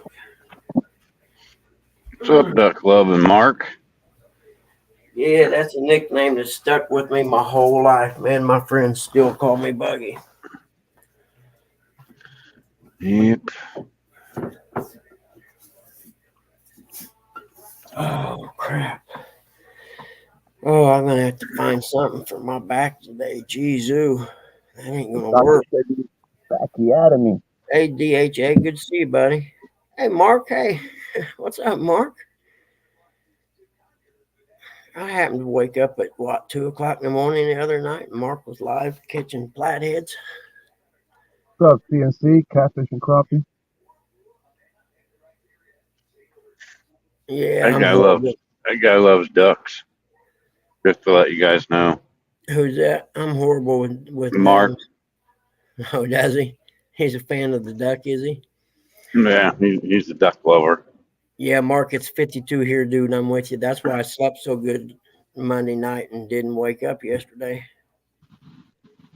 That's Mr. Flathead to you, Eric, Mark said. It's Mr. Duck Lover.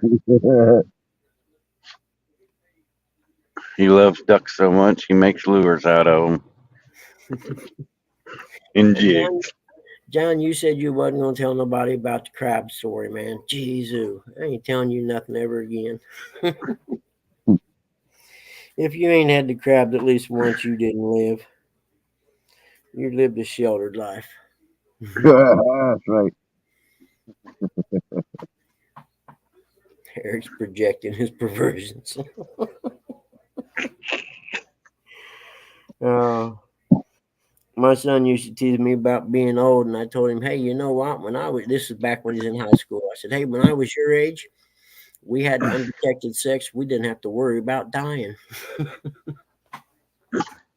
I was thinking about that the other day. Like, just these generations, they got it bad. They really don't. They really won't enjoy what we enjoyed. Like Never. the feeling, like it's covered up. Saying with a piece of plastic. Like you're never gonna get that full feeling. Like Yeah, Well, today's nowadays you got to worry about them having a pecker. yeah, no shit. Just everyone's saying. bigger than you, right? Just saying. That's a fact, man. It's a strange world, and I'm glad I'm old. That's all I gotta say. The '80s was the last good decade we had in America. I don't know. '80s, The early '90s wasn't bad. yeah, Early because you were '90s. young in the Oh, early look, '90s was all. I've had fun throughout the '90s. I got my share of women and other people's share of women. Dude, I spent 2 years in Germany in the early '80s. Yeah, Yeah, I've heard some of them Germany stories. They're pretty hilarious. yeah, I had a good time in Germany. Let's put it that way. I have a brother that speaks German. I feel guilty sometimes going to the VA, to be honest with you, because of all the fun I had when I was in the service. Ooh, come on, get it. Tell I me what got to you Germany and found out I had co-ed barracks. And back then there was two kinds of women who joined the military. Women who were gay and nymphos. And I loved both of them. Yeah, I had a lot of fun in Germany, man. And the There's fact a I'm still alive misconception that is gay women don't like men, but that's not true. You know that? excuse me, I didn't hear it. So there's a misconception that gay women don't like men, but that's not true. I've experienced like that. A lot of dykes, they like men too. They just Man, I had so much fun in Germany. Across the hall from me were these two, and this is when I learned about Whitney Houston before she ever got popular. You know, because a lot of times you leave your door to your room open. It was like a square landing, and it had 4 rooms and a bathroom. You know, you come up to the top of the stairs, and it was like a square, and you'd leave your door open a lot of times. And these ladies would playing this music of this girl, and she was just wailing, and I had to watch. Man, who are you all listening to? Oh, that's Whitney, man. She got pipes. I'm like, I'd reckon. And so I ended up hanging out with him and learned about Whitney Houston before she ever got popular mainstream. You know what I mean? And they were, you know, two people that were together. And back then, women joined the service because they could go overseas and be together because it wasn't accepted here like it is now. You know what I mean? So it made perfect sense. And the other women I met were, I'm not lying, they were all nympho. Me and my buddy had an apartment off base in Germany, and it was a crazy world, man. Until we got kicked out of our apartment because he bought a little square box called a Carver power amp or something. Had one button on it. You pushed it, and it was 200 watts of pure rock and roll blowing through 4 Bose 901s. And we were kicked out of our apartment within a week after that because you could hear it almost a block away. It was so loud. Yeah, it did, didn't it? But it was, man, I had so much fun in Germany. My roommate actually had his Camaro Z28 brought over to Germany somehow. I don't know how he done it. The guy I shared the apartment with, and there was a little restaurant next door, and this girl that worked there, her family owned it or whatever, and it was like the restaurant was downstairs and they lived upstairs or whatever. And when I was talking to her, she said, "Oh, you guys are the one with the big car that's real loud," because he had this Camaro, you know, it had duals and stuff on it. And I never thought about it, but they thought a Camaro was a big car because over there all the cars are pretty small, actually, except Mercedes. And I was like, "Yeah, I suppose it is." She said, "It's really loud in the morning." I'm like, "Oops, I'm sorry." he hasn't got a taste of a Harley.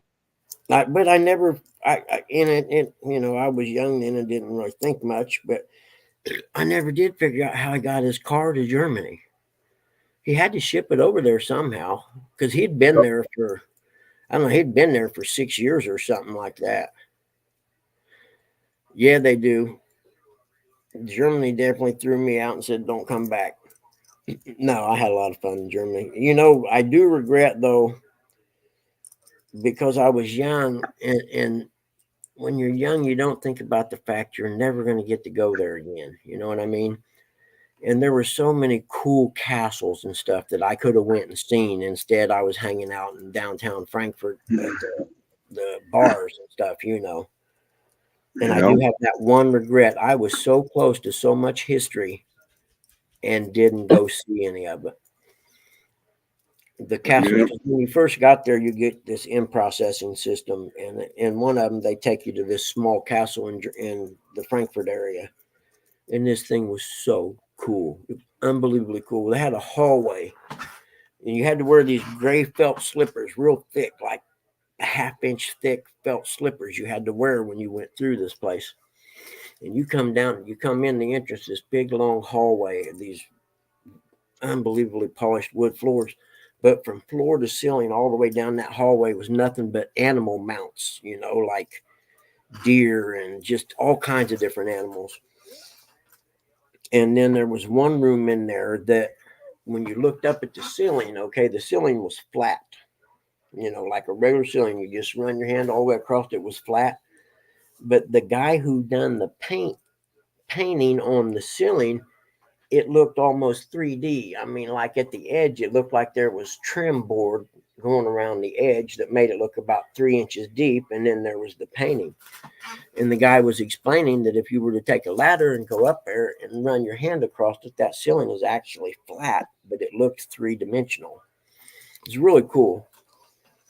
That and I forget, it had a church like thing built onto one end of it. And they had one of them great big pipe organs. You know what I'm talking about? You see in the movies that big pipes go ceiling to floor. And it was unbelievable the sound that came out of that thing. I wonder how many little Buckmans are over in Germany. Don't even say that, man. They got DNA now. Are you kidding me? Yeah, don't even say that. Yeah, Benoit, it's the same with being a straight person. You know what I mean? That's a whole big different world. I would be scared to be young these days, to be honest with you, man. It's got to be hard. Yep, Well, I'm glad I'm old. I'm just glad I'm not Mark old.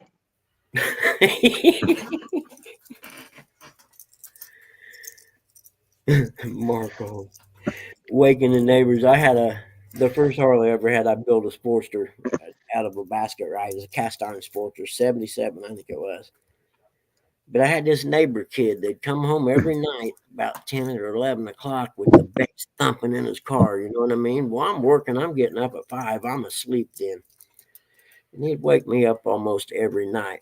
Well, his bedroom window was about, I don't know, maybe 40 feet from my garage. I would pull that Sportster out on Sunday morning, straight pipes, and I'd pull it and back it up in the driveway where the pipes was facing his house. I just started up, pulled choke on and walk in the house and put my boots on and just let it sit there and thump towards his window. And he said something one morning. He said, "Man, dude, you always get up early on the weekends and start that motorcycle." Damn, dude, I'm out all night. Say, man, I'll tell you what, you quit waking me up at 11 during the week, I'll quit waking you up every Sunday morning. What do you mean, man? I said, that bass stuff, turn that down before you pull in the neighborhood and we'll be okay. Did it work? Did Yeah. you listen? Oh, yeah. Yeah. We made a deal. I told him, as long as you don't wake me. And I told him, every time you wake me up that weekend, you're getting up early Saturday and Sunday morning.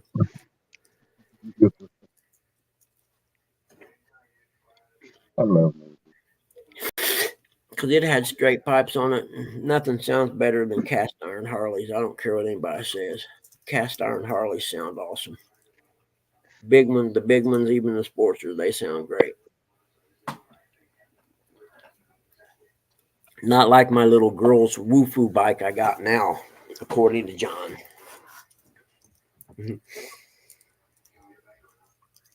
Yeah, John said I got a woman's motorcycle. But that's okay. It's mine and I'm going to drive it anyway. Wait till you see my pink helmet. So you're going to bedazzle it just for him. Actually, it works good. I got the Moto Guzzi's a big bike, and I'll get it out one of these days and get it running. It's a 1984, but the reason the Sportster works is I'm short, and my brother had a shovel head that was custom built that worked real good because it set real low. It had short shocks and stuff on a Paco frame. But that Sportster, it's a 883L, which stands for low. And I can actually touch the ground on it and I can control it better at the intersection and stuff. You know what I mean? That's why. People don't know how to drive. And I don't go fast anyway. So I don't need a shovel head or a 102 cubic inch evolution motor with SMS carbs and cams. And I just don't need that stuff. Going to work, Benoit? Okay, honey. I may not make it up there this year, but I'll definitely make it up there by spring of next year. Because fall time's getting here quicker than I thought it was. You know what I mean? I'm thinking about casting and reeling the top lure right here. Or should I use something that goes down at least 3 feet? I don't know. I only fish for bluegill and catfish and carp. Nothing. I don't. Anything that involves casting over and over, I consider that work, and it doesn't fall into my category of fun. The You L's know, for ladies only. You're right. Flat. bug, All I can bug, tell you is that bike's set up that you can get on it and ride 350 miles in a day and get off and not be stiff and sore and go. You go in and have dinner at the restaurant, a couple drinks at the hotel or something. So it works. No one needs that. I don't ride bikes or anything. I gotta ask. And I don't care if I sound dumb. Do bikes have cruise control? You have some of them have. Well, yeah, some of them do actually, depending on the bike. Some of them have just a thing like a screw, like my '84 Moto Guzzi. It has a screw that as you're going down the road, you can reach over and turn it, and it locks the throttle. But Oh man, that's a bad accident. I just don't like doing it because it's not safe. 1, 2, 3, 4. Yeah, John, I've seen it, and see, yours is that's how my brother's shovel head 4-car was. pile up. It had a Paco frame with the short. I don't know. The shocks were maybe 8 inches long or so. The one I sent you the picture of him standing there on the bridge at his old house next to it. That one there, it's like yours. It was set down low and it was perfect.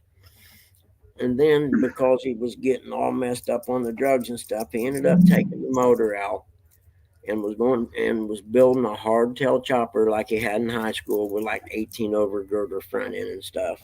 And he had it kind of mocked up with the motor and stuff in it. Morning, Danny. And Morning, Danny. when he died, he had the motor in the frame and the wheels in the front and stuff, just kind of mocked up, to get an idea of what we were working with. And then he passed away. Well, his freaking wife has it somewhere, and I'm pretty sure the motor's garbage now. To be honest with you, I guarantee there ain't nobody went and squirt no WD-40 inside the cylinders on that motor in 20 some or 15, 16 years. And I've asked her twice, hey, won't you let me have that? I'll bring it back over here and I'll put it back to how it was originally, which was with the Paco frame and everything. It was a great motorcycle.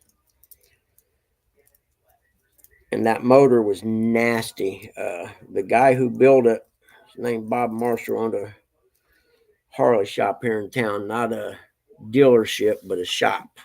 And he was friends with the guys at S&S. And when he was building that motor, the crank and the connecting rods in it don't have serial numbers on them. They just have X's because they were building motors to run at Bonneville and they were trying different things.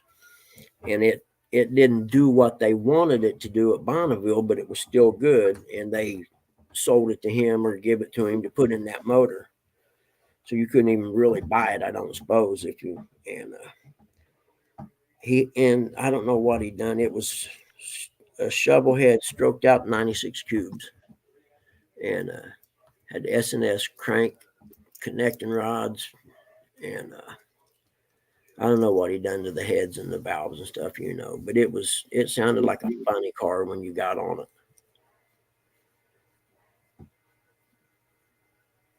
And because of the way the frame was designed and it set low like yours, John, it set real low like that, you could get on it and there's no way the front end ever came up off the ground.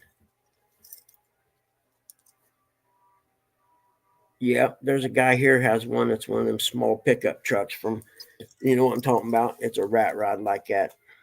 It's actually painted, but it looks like it's raw metal with rust and stuff on it. Nice. When they Right, do Roger. that, Come back by tomorrow and see us, buddy. We're here 2 times a week. If I'm not here, I was just being lazy and didn't get up. But usually I'm here Monday, Tuesday, Wednesday, and Friday. See your rocket's taking off. I hope you didn't come in here to learn about fishing because you're going to learn about everything but fishing pretty much. We watched still in you catch some bullheads today, but other than that, yeah, all motor. Hey, John, you remember the movie American Graffiti? We'll see you tomorrow, right? Remember the the street rod the guy had in American Graffiti, the yellow one? That's the one I've always wanted. Was one like that, and the guy lives out on the highway. Has the place where that old Volkswagen Bug's sitting right now. He rebuilds old car. He builds old cars. That's what he does in that barn, and he has one. And I'm like, oh man, it's green. I don't know why you paint it green, but I'm like, dude, if I hit the lottery, I'll own it. Buy him a paint job. What's wrong with green? It's the greatest color in the world. Yep, never paint a Harley green. Why? Yep, It already costs a just lot of bad green. luck. Why Yeah, is it bad I luck? like pinheads too, Mark. Now, Dad had a knucklehead before my brother was born, and he had to trade it in on a car because he didn't have no way to get my brother home in February from the hospital. And I look back now and think, man, I wish he still had that knuckle. Knuckle's my favorite Harley motor. What's the fastest motor type for Harley? Oh, it's hard telling. It depends on what you want to build. You can build and do anything. Pan three wheeler for a short time. That's cool. Now I had a friend, my brother's friend had a flathead that was 80 cubic inches. Okay. And most flatheads were 46s. But the flathead he had in this chopper came out of one of the old mail trikes from back in World War II time. Yeah, DHA exactly. Knucklehead's the best looking motor. They're not fast and doesn't matter what you do to them, they're going to leak. But yeah, they're my favorite. But he had an 80 cubic inch flathead in a hardtail chopper with about a 10 over Springer front end or girder front end. Oh man, John, I'll have to dig up some pictures of my brother's BSA chopper he had in high school. He built it in high school in shop class, and it was pretty cool for an old BSA, to be honest with you. And he rode it everywhere. He was a real biker man. He wasn't a credit card biker.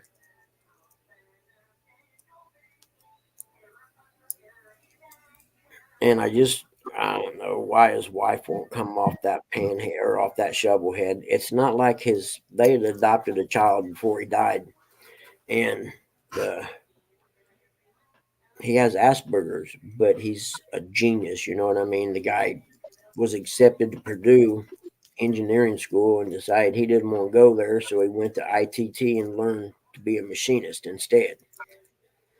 When he turned in his high school credentials at ITT, the counselor guy or whatever, they were sitting there, him and his mom and his stepdad now were sitting there, and the guy looked at her and him and said, "Why is he coming here? Shouldn't he be going to Purdue?"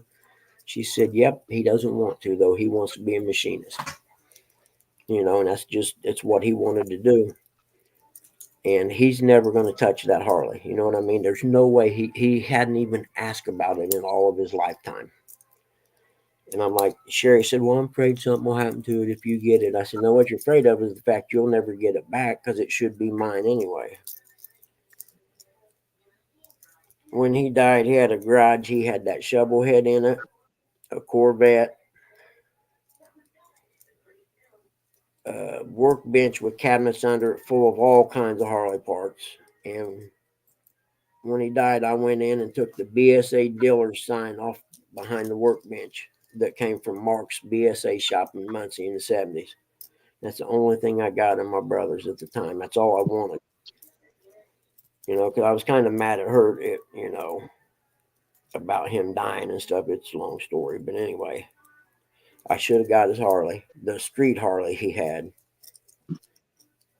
Yeah, Shovelhead's the mirror. The In fact, my buddy that owns this, he just bought a shovel about 4 or 5 months ago, and I was over there looking at it a while back. It's pretty cool. I mean, he's got a new Harley too, but he bought this Shovelhead. It's pretty nice. Yep, go woke, go broke. You're not lying, Mark. Harley's getting ready to learn a hard lesson. Indians just wait to pull them Harley riders up too. That's a pretty sunrise, ain't it, guys? Huh? All my little animals sitting here watching the sun come up this morning. Yes, yes, I know it's a nice one, isn't it? Huh? You don't need to go out there. It's fine. You can sit here and look out the door. You've been out 3 times this morning. Go on. That's it. 3 times is plenty. I don't want to get up because you made me hurt my back anyhow. Go away. Yeah, here, hold on. Let me turn my phone real quick. Yeah, John's got pretty nice bikes. I've seen them. Okay, hold on. You're going to be like that, huh? Okay. Wait a minute. I don't see it, dude. They got some freaking weird. Hold on, I'll take you out. I have no fucking clue, to be honest with you. But anyway, I'm sending you this because listen to that. Okay, hold on a minute. I don't see it, dude. Oh, wait. Gotta turn that What's up, down. Dave? Wrong button. Hold on. I gotta let these dogs out. You hear them moaning. Oh, come on, let us go. Come on, guys. Here you go. Oh, wait a second. Easy now. You're killing me, Smalls. Jeez, the bunny ain't out here in the morning time. I told you guys this.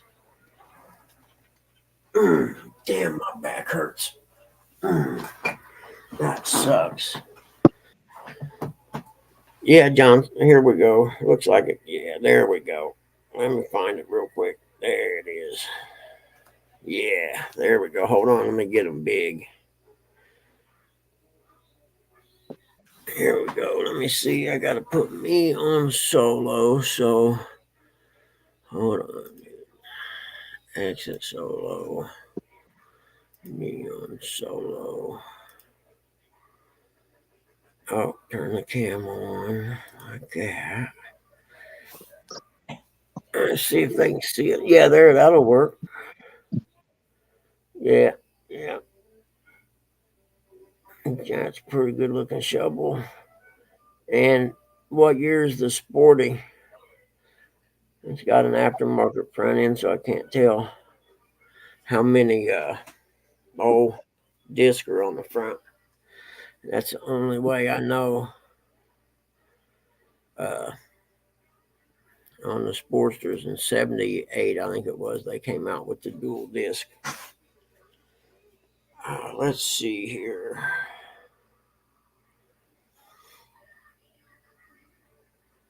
Let's see if I can find that picture of my brother's Shovelhead. Or wait, here's a good one. Oh,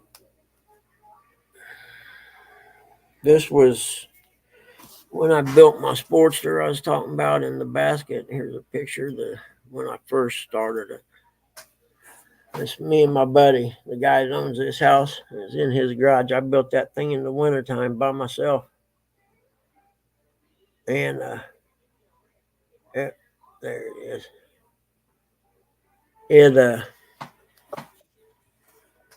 I got to the point where I needed to wire it, and I had no idea what to do. You know what I mean? So the guy Bob Marshall I talked about owned the shop. I went over and asked him about it. I said, "Dude, I don't want anything." I said, "I just want a starter and a headlight, tail light, turn signal, and not turn signals, headlight, tail light, starter stuff." I said, "I don't need a whole bunch of fancy wiring." And his daughter was sitting there at the counter doing her homework or doing something. She was coloring. He grabbed her crayons and a piece of paper and drew me a wire diagram with crayons. And I had the book, the manual the service manual for the Sportster like you get at the shop, and I still have it, the manual, and that color diagram. It's my dirt bike racing buddy's dad and his friend on a old, what is it, an old BSA, it looks like, maybe an old shovel, or no, a Beamer and a BSA. That's what it is. Nope, Triumph. My bad. Two things I like a lot: motorcycles and fishing. Most of my life, motorcycles dominated, and I've had a bunch of dirt bikes. I know this is not entertaining, but I'm looking for the picture. You see what I mean by it set real low. I have no idea what I've done with the picture. It's hard telling.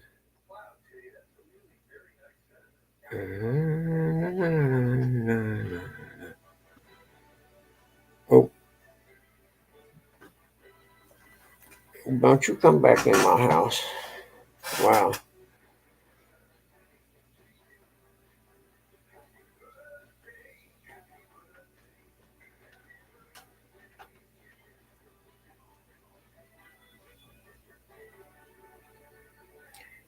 Oh, yeah.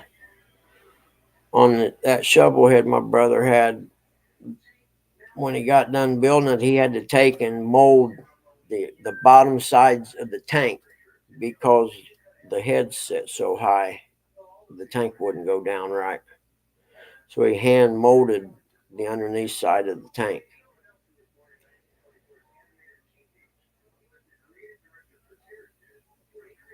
I didn't have no idea I had this many freaking pictures. And ain't none of them the one I want. But it's nice to have all them pictures.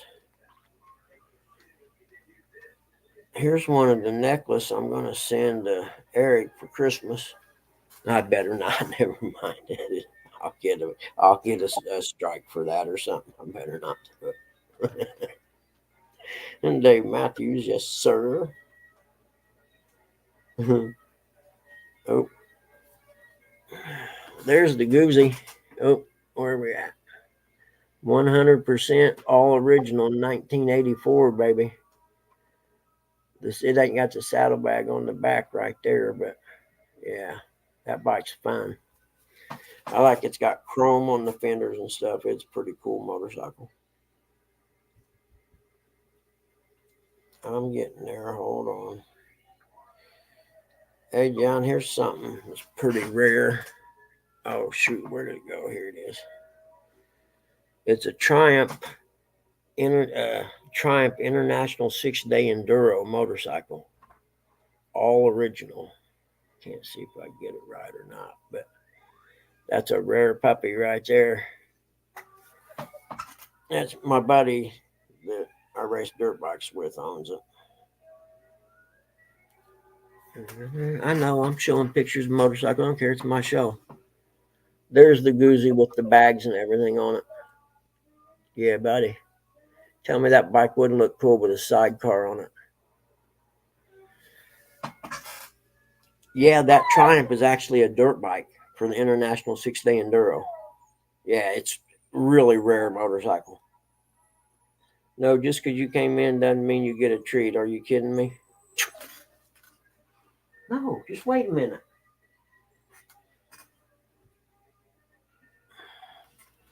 Me and Pop going dirt bike riding in 1987. God, it's been a good life, man. I have nothing to complain about. And me and Dad's last motorcycle trip before he got cancer. He'll never be able to ride again. If I'd known it was our last one, we'd have went a lot longer, believe me. We only went for 4 days. Tommy, you're a pain in my ass. You know that. A pain in my butt. Yes, you. You're a pain in the ass. That's what you are. I know. What do you want? Huh? Okay, hold on. I'll get it for you. Let me get off here. All this motorcycle talk stuff. Yeah, show everybody the action over here. What the water's looking like. Yep. Hold on. Come on. A lot of emotion. How many of these you had this morning there, buddy? That hurts. Oh, look at that. Is that it right now? There we go. Hold on. All right. Come on. Let's go. Tilly, this is the last one until this afternoon. You hear? Don't even try to get one. Not showing on film, but right now there's so much action that the water's getting stirred up over here. You see how the water looks dark over there? That's what it normally looks like. But there are so many bait fish, and the water rose this area up, so all the fish are coming in. All the, now they have this looking like chocolate.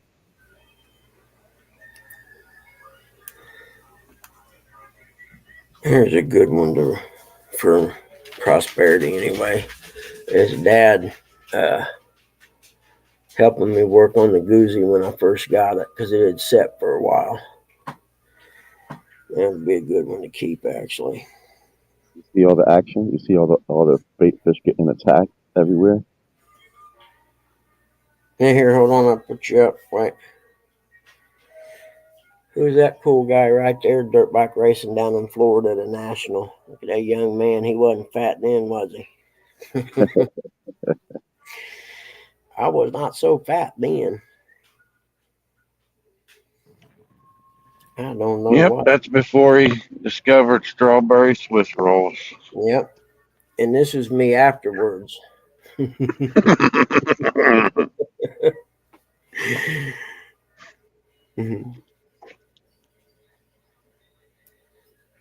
Yeah, I never met a sweet I didn't like.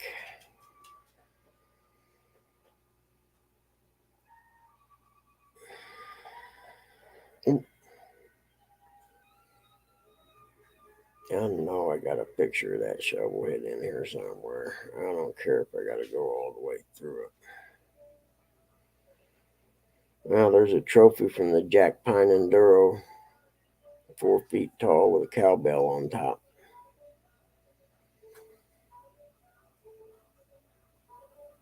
And those are not friendly. Mm-hmm.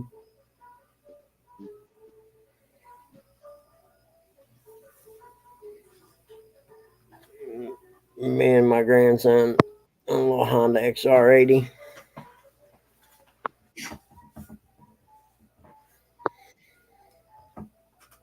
I haven't got a Mad Catz rod, or I would let you know. Oh, No kidding, John. Yeah, you definitely, if I come down, you'll have to dig out some of them old biker photos, man. There's no doubt.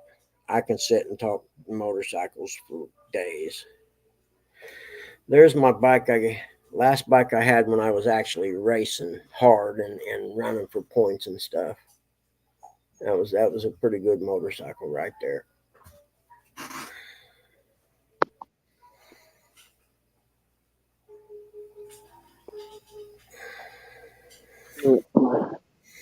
this away. 1977, my first motocross start ever, and yes, that's me getting ready to loop it out. I saved it. I didn't loop it out, but I didn't get a good start. It was my first start ever, though. I didn't have no idea what I was doing. I was like 13 years old or something. 14. That's how old I was, come to think of it.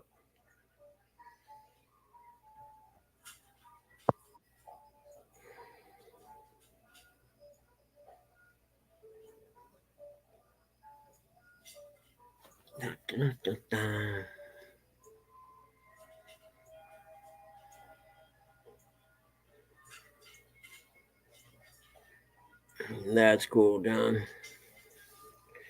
This is an old corn crib down in Kentucky on our property. That thing was built by hand. The trees from uh, the land. I think don't even remember when this was taken. It's 2017. I think they said that thing was built in like 1880 or something like that. And it had hogs in it at one time.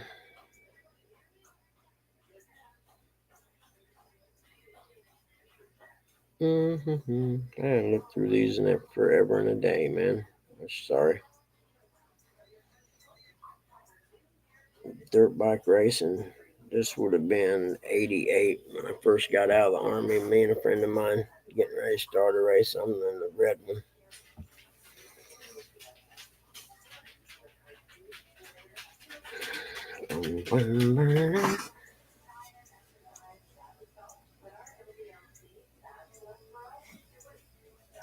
Yeah, exactly.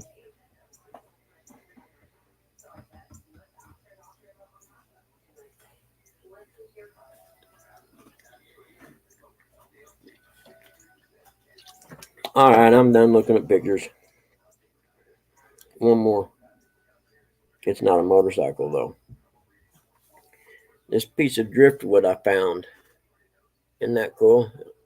I actually hung it. I put little lights behind the eyes and hung it off a light post in the backyard.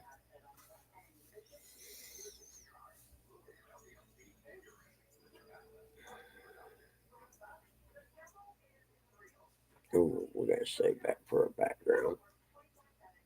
There we go.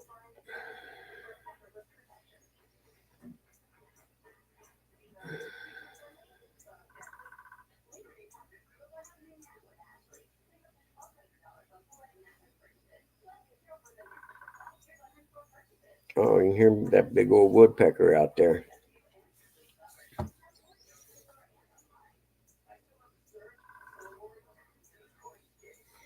This is a real city in Europe somewhere.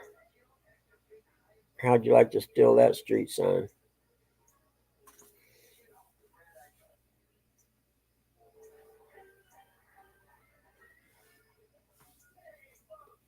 There's actually a city called Dildo, Newfoundland, too.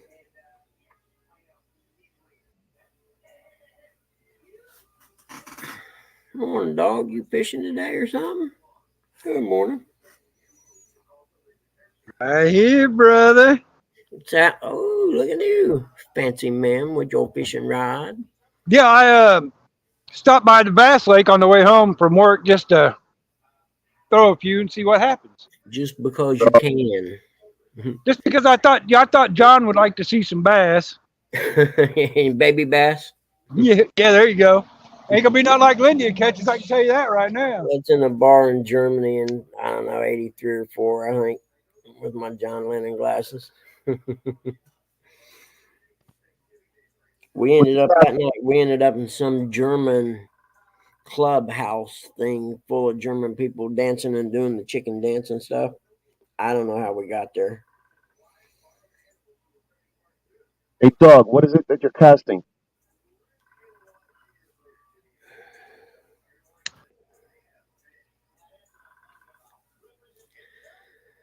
Where are we at here? 1973.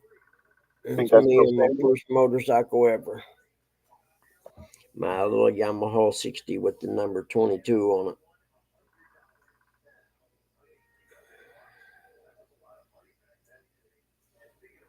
I walked up on Yeah, this spot and spooked a big old grass carp. I mean, a big one. Really? I'd be fishing for it. Hey, John, this one's for you. It's in the snow. Me pulling the kids on the sled with the little Honda 80. It's my son and his friend in the back. We had gone from my neighborhood about 3.5, 4 miles away. Look at that snow. Fast lines aren't strong enough to pull a carp in. Sure they are. Just set the drag and be patient. All right. I do got braided line on here, so I might have half a chance. And a bait caster reel. You'll be all right. Set the drag and just be Let him patient. wear himself out, because I'm telling you, they're big in Let him here. wear I'm talking about himself 4 or out. 5 feet long. They're big, big, big. That's where you have it. You have to let them wear it out. Then that's it. Wear it out. That's my dad and my brother, and I don't know 64 or 5, I reckon, on an old Beamer. I think that was my uncle's Beamer.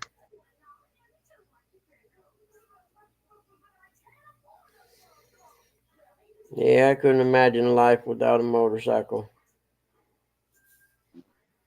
And that's my cute little grandson Donnie sitting on the goozy. And I'm out of pictures now. I'm sorry. How old is he now? How old That is, one there is sixth grade, I think, sixth or seventh. He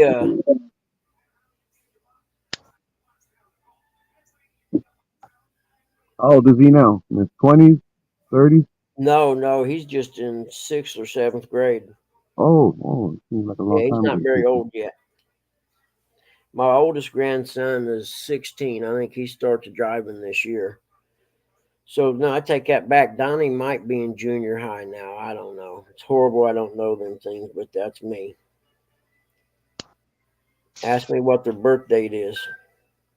You know I have no clue. I'm just looking at this water and I wish I knew what to throw, what to cast. I'm not gonna start throwing everything I got at it. What are you trying to catch? No, I don't. Bass. They're here. Something is doing all this action down there, is attacking all these bait fish. Oh, okay. Look, I'm gonna show you. Go back out there. And show you. Yeah, let me see. I remember you said something about it, but I was going down memory lane. Excuse Look, me. you see the water at there, the dark. That's what the water normally looks like. Now when you Yeah, come over here, it looks like chocolate. The sheen you can't see it because of the sheen, but yeah. there's swirls. There's swirls. There's swirls. There's look. Now I'm gonna come over here where you can really see the water, and they And have this whole those are area. anything.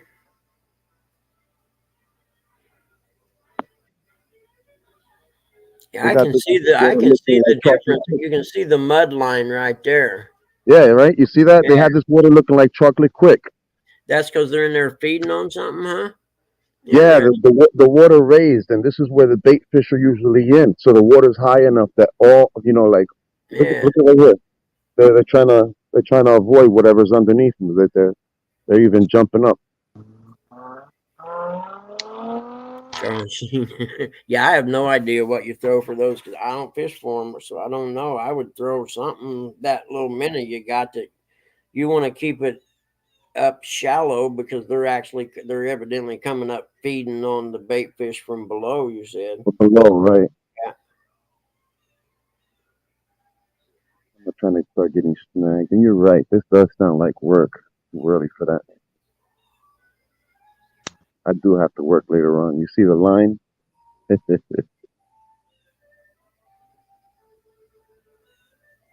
probably pike and smallmouth bass that are attacking right now. Peggy Chan wants me to help her import money from her family member who died and left $2.3 million, but she can't access it and needs someone to do it for her. And she will give me half. I better email her right back. Oh, what are you doing on here? I know it. I could be rich right now. Yeah, man. Stop slacking on your pimping. Well, I got my electric bill yesterday. I know the air conditioner's been on a lot the last month. That's all I can say. You know how they say nowadays, you gotta go get that you gotta go get that bag. We never had AC in my house when I was a kid growing up. In fact, mom and them didn't have it until maybe 25 years ago or so.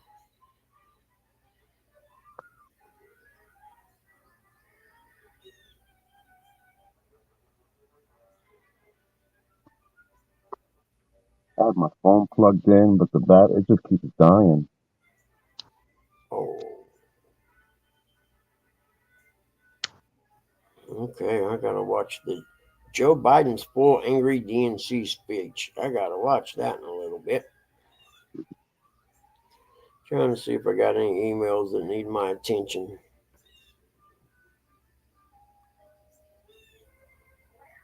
Probably gonna be one from that. Are you gonna collect the money for me or not?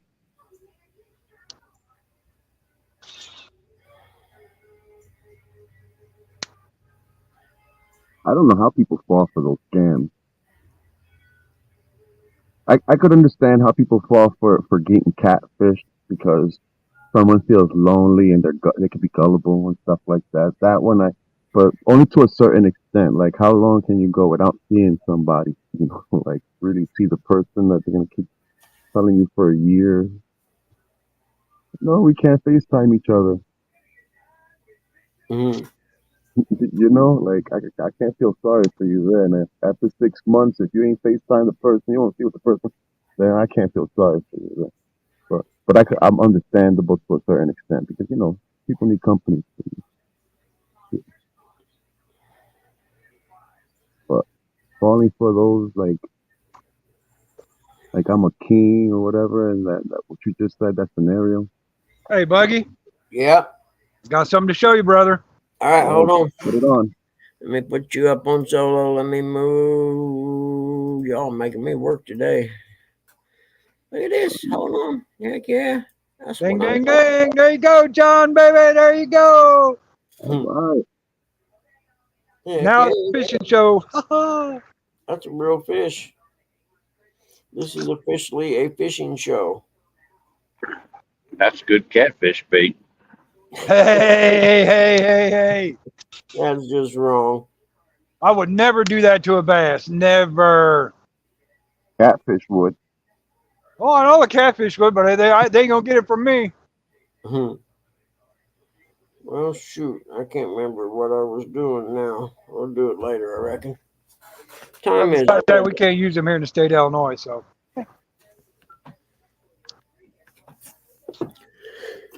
It's only illegal if you get caught. Eric, it's Yeah, illegal if it's illegal. mine was a couple $100. I had to look at it again to make sure that I hadn't missed last month's payment. You know what I mean? Yeah, but it's only illegal if the DNR gives you a ticket. I mean, then you got to pay for it. We aren't going to talk about DNR tickets today. That's that topic. That's off. Hey, wait a minute. Talking about that, did you ever find out how much that was? No, I need to call them and find out. I got till 22nd October.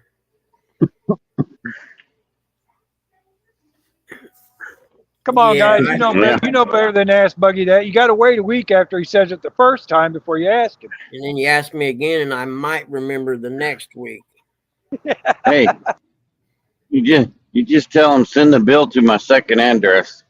Yeah, exactly. That one in Okay. Kentucky, you know, Nice where you actually do have a fishing license.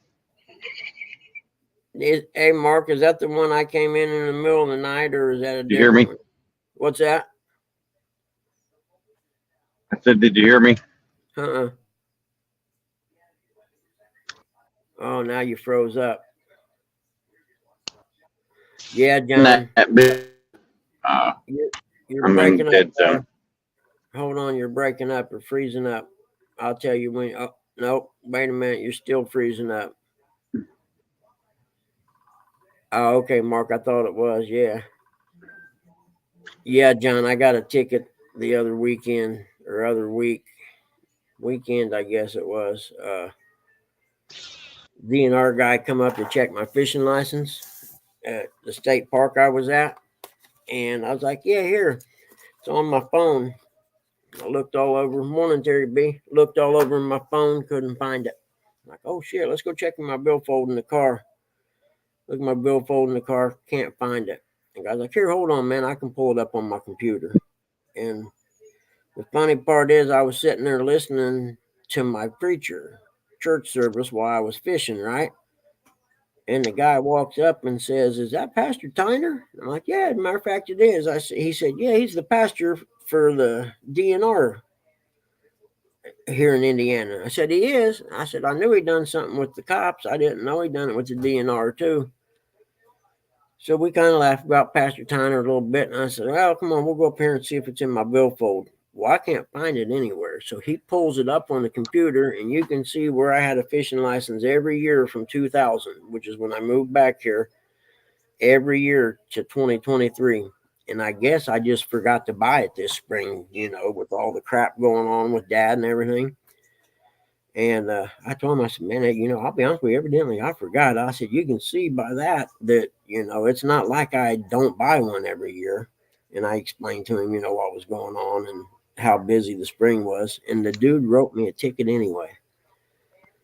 And in the interim, while he's pulling this information up, I got my phone and I'm buying my license right then. I said, here, I'll just go ahead and get it now. I understand. And so the prick wrote me a ticket, and I'm thinking about going to the courts on October 22nd. And I'm thinking about going to court and trying to talk to the judge about it. Like, come on, man, let's be realistic here. At what point does a guy deserve a warning in his lifetime? They don't. That's the thing, man. Those the game people, Ain't they no don't cut no money. breaks. They don't cut no breaks. They don't. That's like I said, Buggy. We never heard of someone getting cut a break. If they gave you the ticket, you got to pay for it. By a DNR guy, you mean? By any of them people, any of the. I've got a break by the cops before, but a cop, yeah, a cop is different. But I'm talking about the a game warden or any. Okay, yeah, we call them DNR, Department of Natural Resources. Okay, I'm with you. Yeah, not that once they served it, that's it. Yeah, that's like a OSHA thing. Like once they serve you that ticket, you're gonna have to pay. Well, I may not. That's why I said it's the judge's discretion when you go to court. So what I'm going to do is call them, and I'm going to ask. They got a number on there I can call. I'm going to ask the lady, well, how much is it?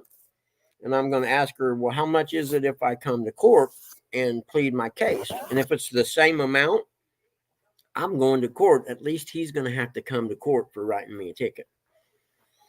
You know what I'm saying? He has to be there, because if he's not there, then I don't know anything. He gets paid regardless. If he shows up, he gets paid for that crap. So I don't care. It's still an inconvenience for him to have to get up and come to court. For me, I don't have anything else to do, and I'm just going to talk to the judge about it. I'm going to print out the thing that shows every year I've bought a license. I'm going to explain to the judge that I've been caring for my dad, who has cancer and dementia, for 5 years. And in 4 of them 5 years, I never forgot to get my fishing license. But this last spring was a really bad time with a lot of stuff going on. Just show him your Kentucky state fishing license and blame it on J-Dog. I forgot to get it. You never know. That judge may say, I got to be honest with you. That makes sense what you just said. Maybe there is a point in life where you should get a warning. Especially because I have no police record of any kind. I've never had a speeding ticket of any kind. You know what I mean? I got a clean record. Yeah, where's the mercy of the court? That's why I say my thing is you sit there and bought it while you were right there with him. He could have said, well, I'm gonna let you slide since you went and got it while I was here. So but the dude knows my pastor. You know what I mean? That's the other part. He sit there and talk to me about here's the real question. Was he an older guy or a younger guy? Young dude. There ain't no older ones around here anymore. That explains it right there. Younger guy. Exactly. We call them cranks around here. Maybe we can do an object lesson about life, me and the judge. One of them millennials. Yep. But like I said, if it costs the same whether I go to court or not, then I'm going to go to court just to make him have to show up. Make sure you pull out your Kentucky state license and say, see, I even have one in Kentucky.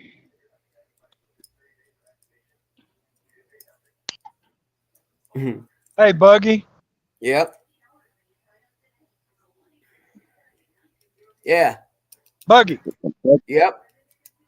Phone's down to about 6%. So if I drop off, you'll know why. Okay, brother. Yep. No worries. You don't want to be out there with no phone, Well, man. Tim, if you weren't Make on sure your you cut phone it all out. night at work, Yeah. you'd have more juice on your There you phone. go, Jody. See, your daughter got out of a DNR ticket. Like I said, how many people show up to court to contest their ticket? Not I was very many. Probably listening to not Buggy's show many. though. And believe me, if there's any way I can have that live streamed while I'm doing it, you guys know I will, or at least videotape it. I don't think you can have tape in a courtroom. Even if it's just audio. But I could have my phone on in my pocket recording the audio, maybe. $25, nice.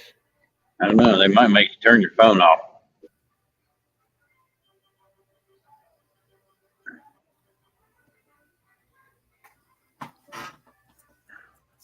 February in Fairbanks. I bet it's warm then, isn't it? I might have to wear my hoodie tomorrow. Look at Tim out there. He's got a coat on. It's Pretty chilly. chilly out there. Yeah. Oh, a minute left. Oh, crap. It's 52 here right now. If that tells you anything. It may have went up a little bit. Nope. Yeah. High If of it 71. tells It's in you the anything, 60s down this morning up here. It says here a high of 71. It may be a good day to go fishing.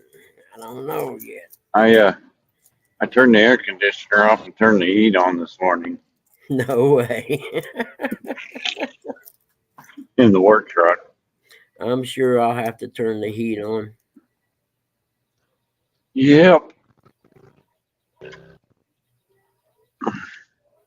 I turned my air conditioner off yesterday. I was like, it's a little too cold for this. I'm not trying to be like Uncle Lou, sick, See, Jody, right there. having a It's summer cold. afternoon. And, it would be, I wouldn't even think about going in and trying to talk to the judge about it if I didn't have 23 years of records showing I had a license every year. You know what I mean? And if What they could blows my mind is if they could track back further than that, they would see before I moved to Wisconsin, I had a fishing license every year. blows my mind that you bought it while you were standing. He was standing right there. He could have just let you off with a warning because you were getting it right then and there. Oh, he Like, gave oh me man, I forgot. he gave me the I got a job to do shit, and I'm like, I was real close to saying F you, but I didn't. And I was thinking the whole time, I'm going to court with this one. Wait and see. And play it up, Buggy. Oh, I will. Mm-hmm. Yep, Buggy. I hope you have to appraise that guy's house. Yeah, that would be awesome. He would be able. Well, I couldn't because it would be a conflict of interest, and he would bring it up with the appraisal board. I wrote the guy a ticket. Next thing I know, he's appraising. Tell the judge it's a pretty sad state they give a veteran a ticket for fishing. Yeah, you're right, Mark. He had a quote to meet. That's 100% exactly what it was. But like I said, if I go and plead my case, what's the worst could happen? No, I'm sorry, Mr. Wedmore. We can't let that go. Click, pay your fine. All right, thank you, Your Honor. I thought at least I'd try. You know what I mean? Or he may say, I admire the fact you came in to talk to me about it. So let's just, maybe we'll make that one go away this time. You never know, man. It's like someone told me I couldn't get a smartphone for free. My girlfriend kept telling me that because I had never had All right, Buggy, I'm down to about 1%, man. I'm going to drop off of here. All right. See you, brother. Be See you, careful. Tim. Have a good one, bye. My girlfriend told me I couldn't get a smartphone for free. Is when they, smartphones and stuff. I didn't have one. I liked my Nokia at the time. And it was the first smartphone I ever got.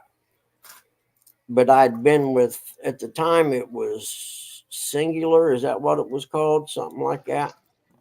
And I'd been with them for a long time, at least 6 or 8 years at the time. So I call them and talk to her. I get online and talk to them on chat. Nope, I called them on the phone. I take that back. And I tell them, hey, I'd like to, get a data package and get a couple phones, blah, blah, blah. Old Harry from Night Court. Yep. And I talked to the lady, and eventually I get two Samsung, would have probably been S2s or something like that. It was, early when they come out. And I got two of them, $25 each, which was as close to free as you're going to get. And the $25, I think, was the activation fee. And showed it to my girlfriend. She's like, I can't believe you did that. So it's on how you talk to people. In fact, when I was getting done and we were finishing up on the chat or on the call and stuff, and me and the lady's just talking while she's processing everything. She said, "What do you do for a living?" I was like, "I'm a real estate appraiser." And she said, "You gotta be kind of smart to do that, don't you?" And I laughed and said, "Well, I must be. I just talked you out of two smartphones for $25 each." And she laughed and said, "You did, didn't you?" So maybe I can talk my way out of a ticket.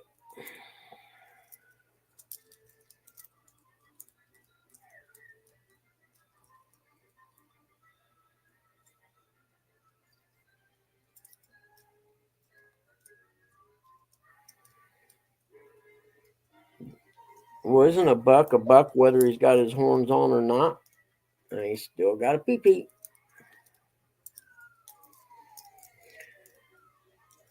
But yeah, Mark, you're right about the quota thing. I just don't like to be part of the quota system. So I'm going to go, if anything, it'll be fun. I get out of the house and go do something different. You know what I mean?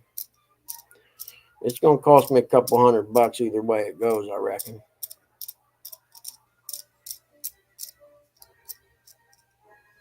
Mm-hmm. It could just cost you today, sitting in court. Yeah. Or I could be sitting here doing this. You know what I mean?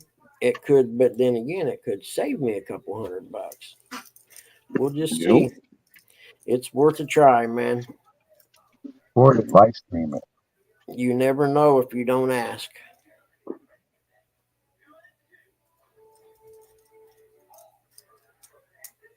Although I am setting the money back just in case.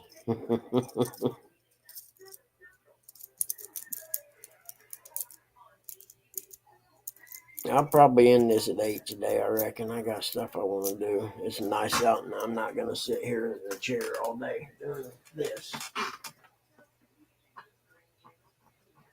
It is real nice, actually. Man, I need to figure out what it is I want to do. I need to go to the license branch, but I don't want to. Oh, I know. I was going to pull it up and see how much it's going to cost me. That's right.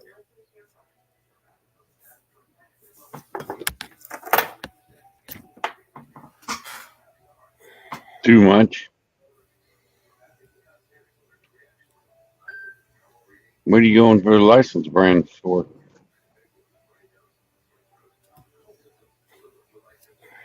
Eric, does your boyfriend like your tongue ring? J Dog wants to know. I don't have a boyfriend. I don't have many friends, including that dog. I disowned him. I dropped him off on the side of the highway. Mhm. He had too many fleas, and I think he had parvo. Mhm.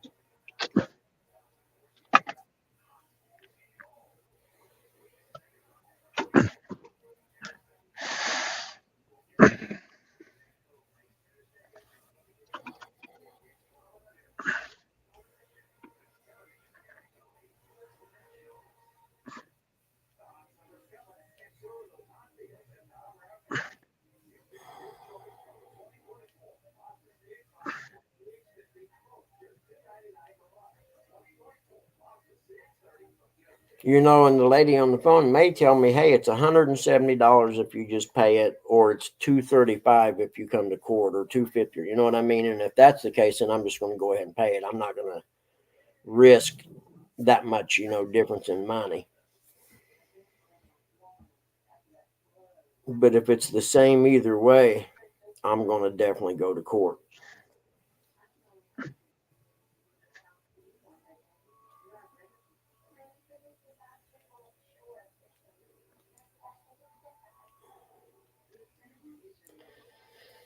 And I explained to him, Your Honor, this money for this ticket's going to take away probably a week's or a half a week's worth of groceries at my house, by the way. Uh-oh, what was that? Oh. Somehow my phone went to talk to text and started texting or typing all that. How did that happen? I didn't push that button. Get out of there. That's what I'll do. I gotta delete some of these texts that are irrelevant.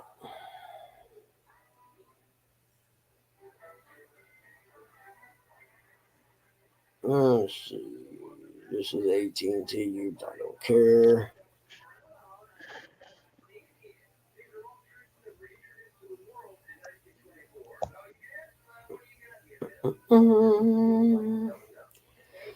Oh, wonder where Rustic's at today. I just thought of that.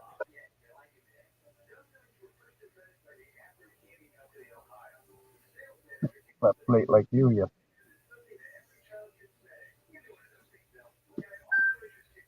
Doing one of your numbers. I forgot I got to get some pictures of the Ford.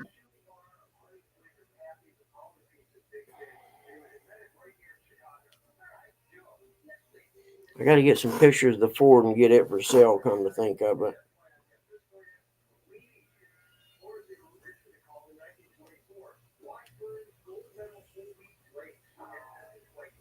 I hate to get rid of it. I like that car, actually. All right, Buggy, everybody, you get off of here. I got to call a client at 8 o'clock. So, Okay, brother. Be careful out there today. Have a good one. thanks a lot. Thanks for You having me caught on. more fish today than anyone else in here. Mm, See you, brother. Please.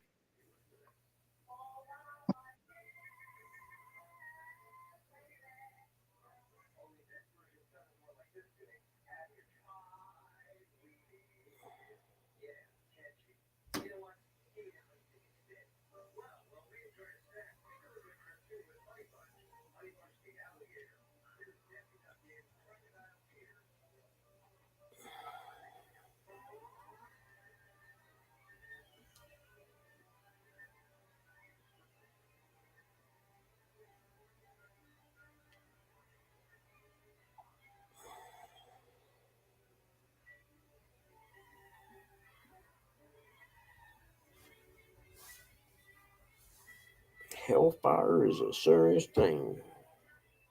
Yes, it is. Uh-oh. My Peacock TV membership has expired. Well, I see how many dirt bike races are left. It may have to stay that way till January. I don't see anything in there real important.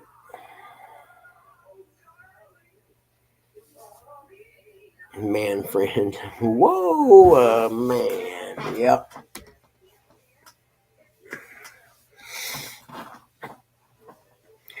Yep. So maybe the judge will throw it out when I tell him I bought my license while the guy was standing there. And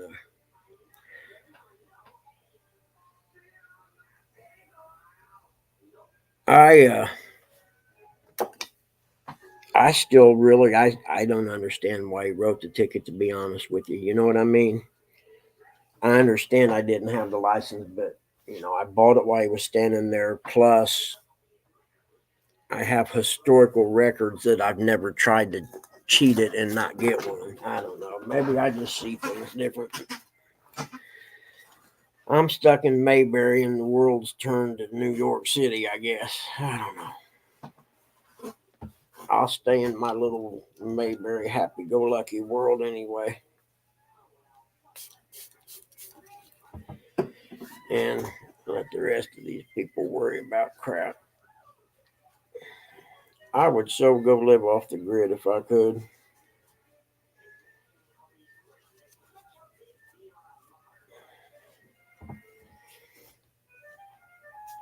I could go live off the grid, and the only thing I would really need is a library card to the nearest city that had a library, and I could just go in and get books and read them and be perfectly content. Oh, shoot, did I take my medicine today? Hold on, I gotta go check. Just remembered.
don't know.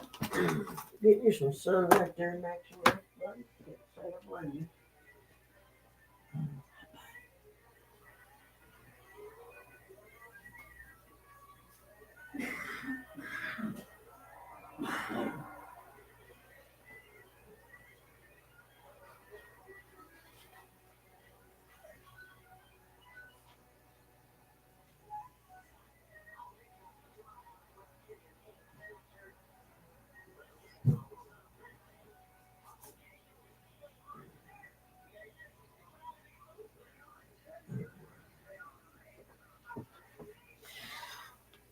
Oh, I got to get a hold of VA today. Come to think of it, I got to find out when they're going to schedule my damn surgery.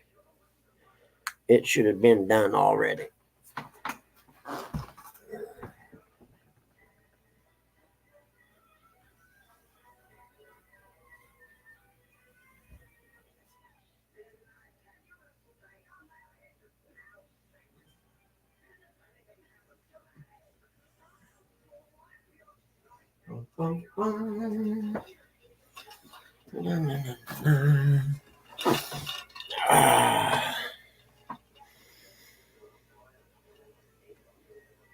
Yeah, Chris, I'm with you, man. Exactly.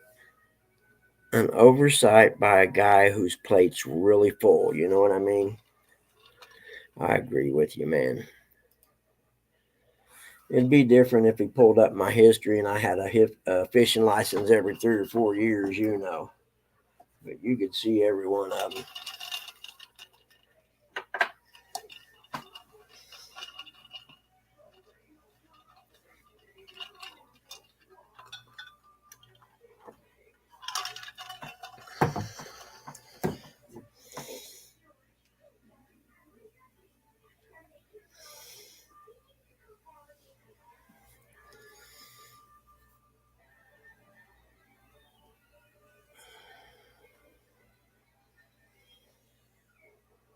Yeah, what was it else I had? I got to make a list.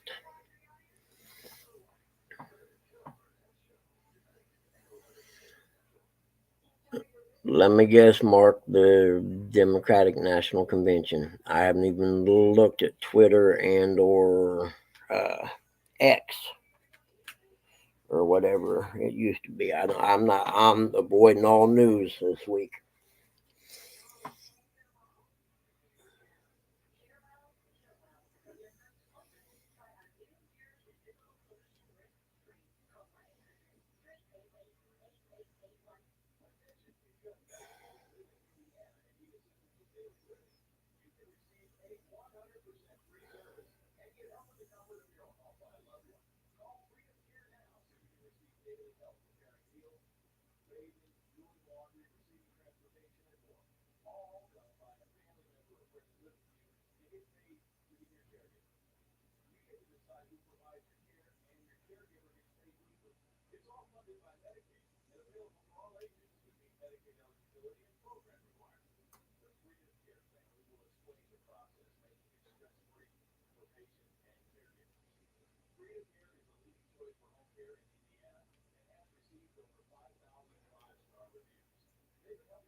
Dr. Sachs playing some Tuesday smooth jazz for those of you that are interested.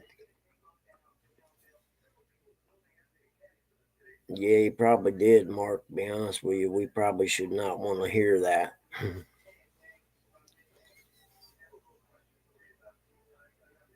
Oh, yeah, Mark, 100%. I had it on a little bit last night. I got mad and said, okay, that's it. This week I'm having a news blackout because otherwise I want to blow buildings up.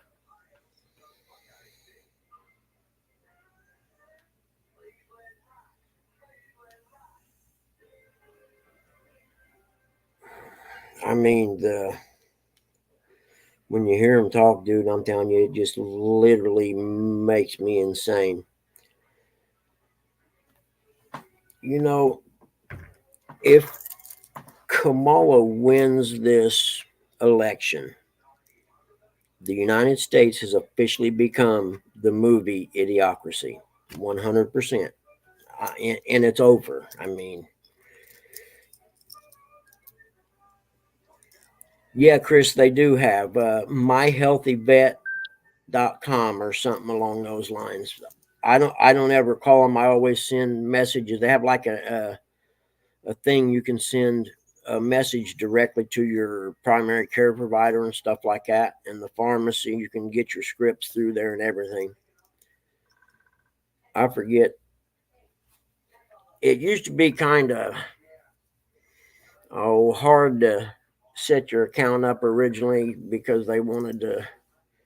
I think I actually had to go in to the place, the hospital, and open or show ID or something to get my account or something. I forget, but that was years ago, mind you, a lot of years ago. And the best part about sending them a message, I think they have some kind of alarm or something that goes off on their messages that they have to answer them within 24 hours or something, because they always get back with me. Always.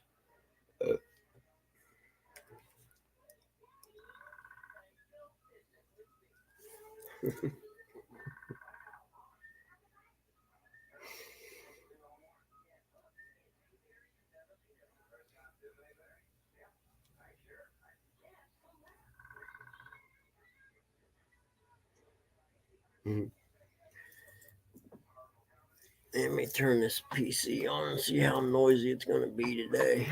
Yeah, that's too much. Can you hear that? I'm sure you can.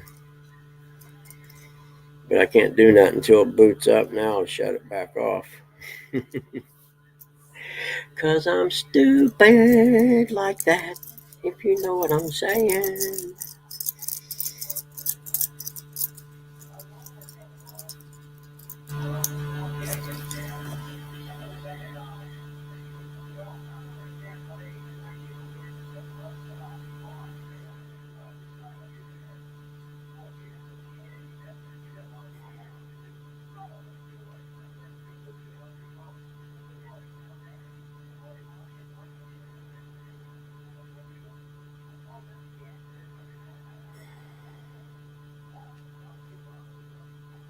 Okay, I can shut that back off now. You can't hear it? You can't hear that hum? Can anyone else hear it? If you can't hear it, I'm not going to shut it off. I'll go ahead and boot it up and do what I need to did, and I can leave this on, because otherwise I'll end up. I'll just end this here in a little bit so I can do my stuff I gotta do. Yeah, which one is it? Oh, it's this one right here. Okay.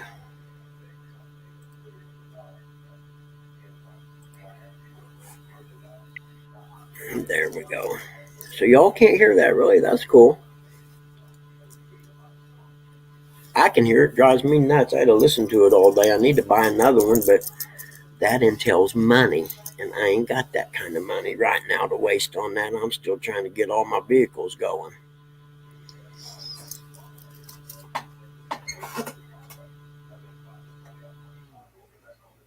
Huh. 200-watt computer speakers. How cool is that? I like that idea.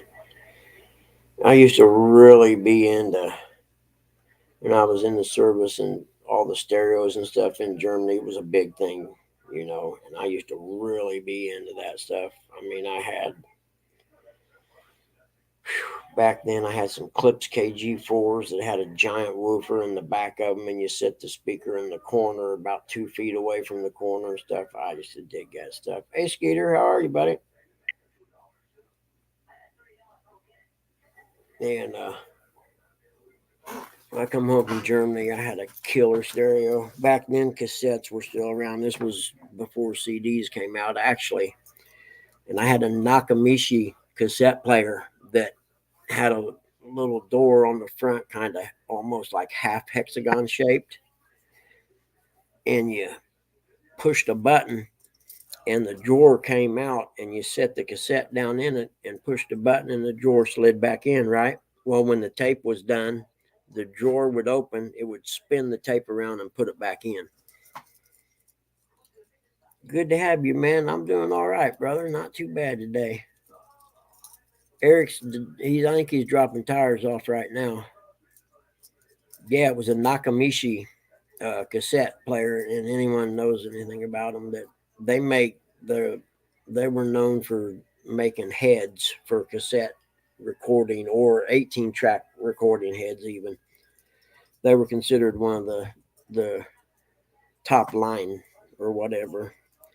And I look back now and wish I still had that. And then I had I can't remember what kind of turntable it was. I had I don't know, 100 and some albums,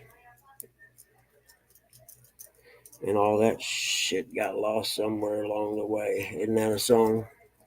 I think I got lost somewhere along the way, something like that. Maybe Jay Giles band, maybe. Does that sound right? Where you at, John? You're the expert, or did you already go fishing? He might have left and I missed it. Let's see.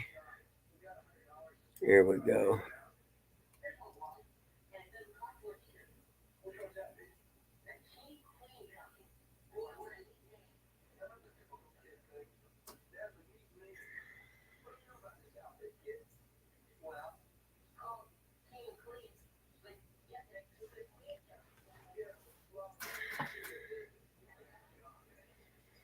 Yeah, last I heard from him, he asked if he missed me getting a ticket, and I told him the story, and he must have left before I finished the story or something, maybe. I'm just wish I would have been live when it happened. You know what?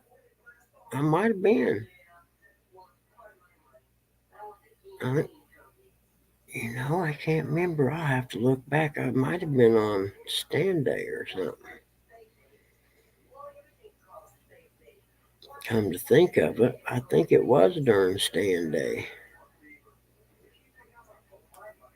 Hmm. I might have to go back and look to see. I think it was on stand day and I was live, but then I had to get off there because I had to pull my license up. I bet you. I must have got lost somewhere down the line. I don't know where I got that song in my head at today, but I got it in there somewhere. Man, I had a muscle spasm in my lower back, and now every time I get up, it hurts like a biatch. It feels like a stuck muscle or something.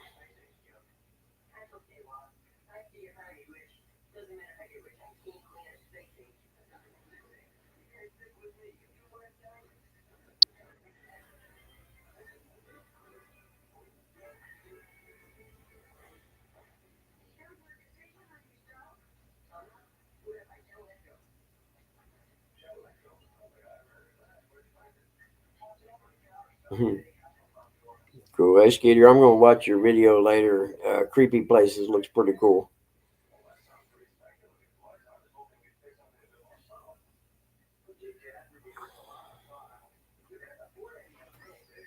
Dad went back to sleep, so that's cool.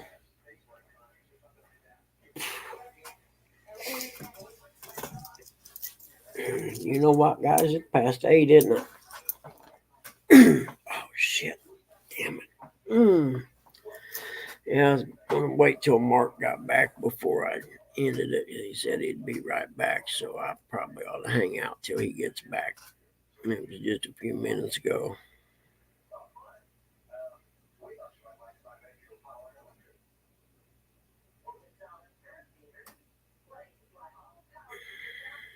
Yes, Skeeter, we've been talking about my ticket I got for not having a fishing license. First ticket I've got in my life. Well, I take that back. I had one disregarding an automatic signal ticket, but it went away after I completed all the crap. They said, I had to go 12 months without getting another ticket. which I remember telling the judge, that ought to be pretty easy because I went 40 years without getting one yet, because at the time, it was the first one I ever had. So it actually went away, and so it doesn't count if you look on my record.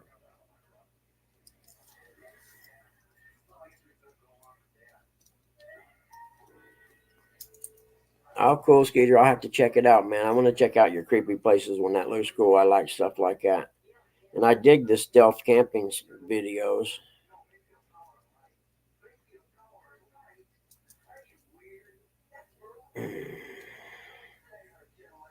Oh, goodness. Okay, my peoples. I think we're going to end up calling this a day. Actually, I think I'm going to hit the license branch to open at 8, I think. So I'll give it maybe an hour or so to kind of get the line outside at least fed in through there before I go, because I can't stand in line. I don't like standing in line. For one, my left knee gets hurting so bad I have to gimp around till I get back in the car, because I can only stand on it maybe 5 minutes before it starts hurting. In 10 minutes, it starts hurting real bad. I mean, to the point where I limp. Which that's next after I get my hernia surgery done, because I got to get the hernia first. It's huge. I mean, it's probably as big as bacon, baked potato, one of them big potatoes you can bake that are made for bacon. You know what I mean? That's about the size of it, above my navel. Yeah, Skeeter, he has good stuff, man. He fishes for flatheads at night usually, and he's a good people. So by all means, subscribe to him. Mark's a good guy. Hey, Mark, J Dog said to ask you why you're afraid of him, by the way. I know. I told him I wasn't going to do it because you're my friend and I like you. And he said, he'll get it. Don't worry about it. I was like, dude, don't you get me in trouble.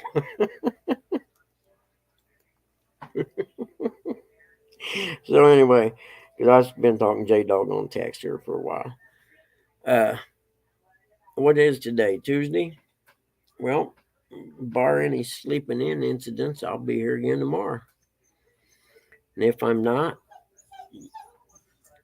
because I'm straight, that's the greatest answer on earth right there.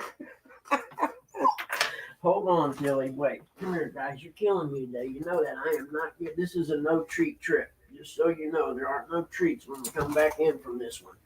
You understand? What are you looking at? I don't see no rabbits out here. Go away, rabbits. Go on, guys. Oh, there's a rabbit that teases them and sits outside by the deck and just waits for him to come out and then takes off running. Hold on, Mark. I got to tell him that right now.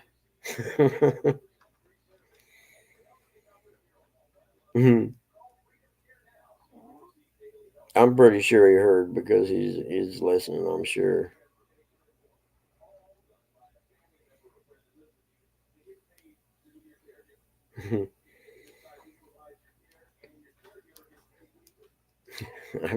I put, he said, because he is straight, and I put, damn, he got you.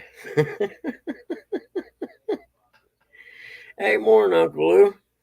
You're just in time. We was getting ready to call it a day.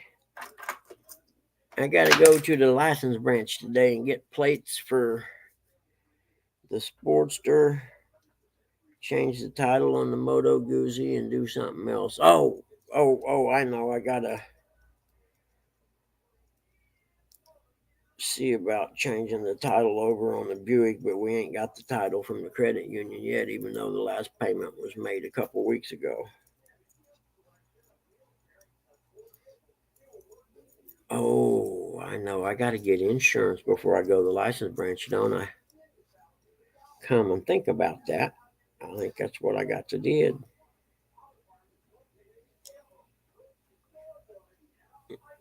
Because I'm straight. That's classic, man. I like that. When J Dog says want to go, He means to the gay bar.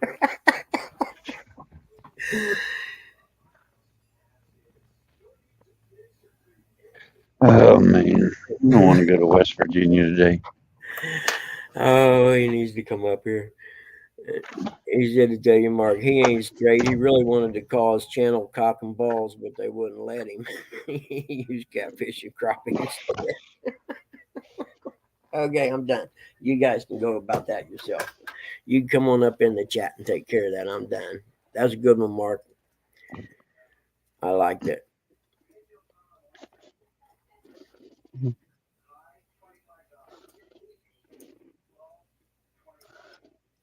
What was I just thinking about? This getting old. I got brain damage, man. That's twice I forgot what I was thinking about this morning.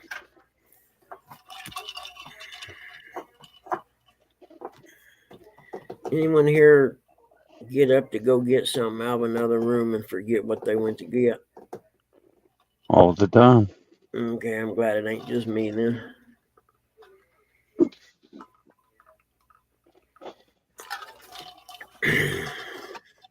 And poor dad, man, it happens to him all the time. It drives him nuts. I feel so bad for him. I mean, it happens literally every time he gets out of his chair. It's like, oh, Pop, I'm sorry.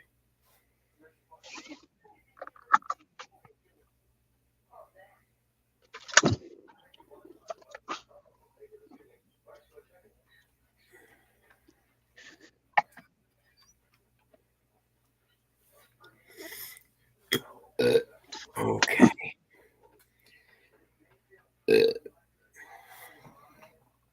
Yep, I got this Bass Pro Shop casting reel back together, but I'm just not sure if I done it right or not. And I don't reckon there's any way to know but to put some line on it and go fishing with it.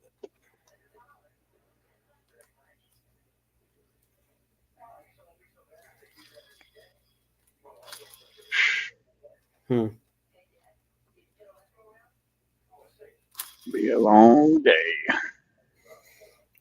Why you got to go to West Virginia? Yep. Really? Yep. Well, that Right, sounds right fun. outside of Point Pleasant. I've been dirt bike racing there before in a place called Snowshoe, West Virginia. Hard dirt bike race too, man. One of the best I think I've done. And it was at the time it was one of the hardest ones I've done in about 20 years. I liked it. But I was weird. I liked the hard ones better than the easy, fast, wide open ones.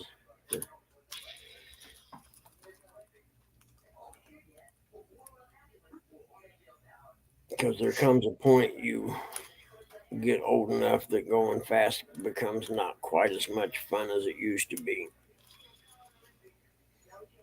Well, I had that adjusted good, and now I got it all out of whack again. You kidding me?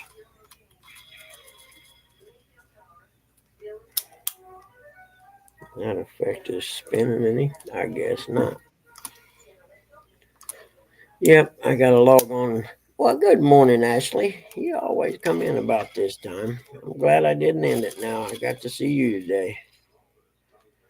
Made my day better.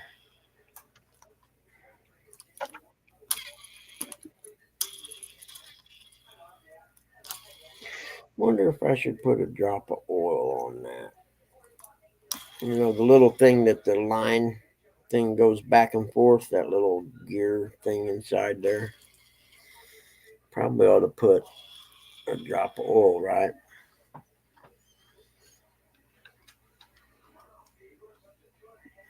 See, Lou, I'm with you, man. The more I drive that day, the more money I'm making. Exactly. He said, why are you bitching for? Don't you like money no more?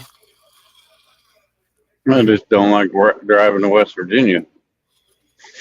Drive slower. It doesn't matter either way it goes. When I get back, because I'll work in the warehouse now that I'm warehouse certified. Oh, really? So you can bust out Yep. overtime every week then, right? Yeah, buddy. Oh, I'd be nailing them for overtime every week till they made me stop. They ain't gonna make me stop. I was one of them when it came to overtime. My boss had to tell me to go home.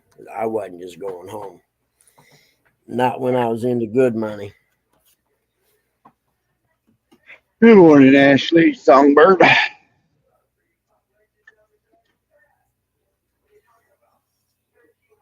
Oh.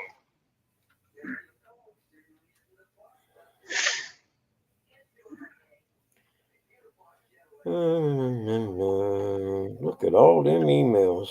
I wonder if I should look at all of them or just delete them. Probably gonna have to just delete some of them. It's a whole lot easier than looking at all of them. I think there's 70 something of them. Yeah, looks like Morning, Lou. it.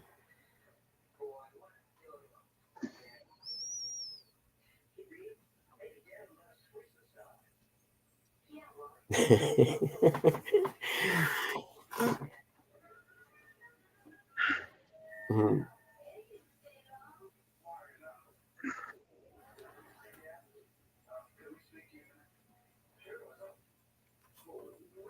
Mhm.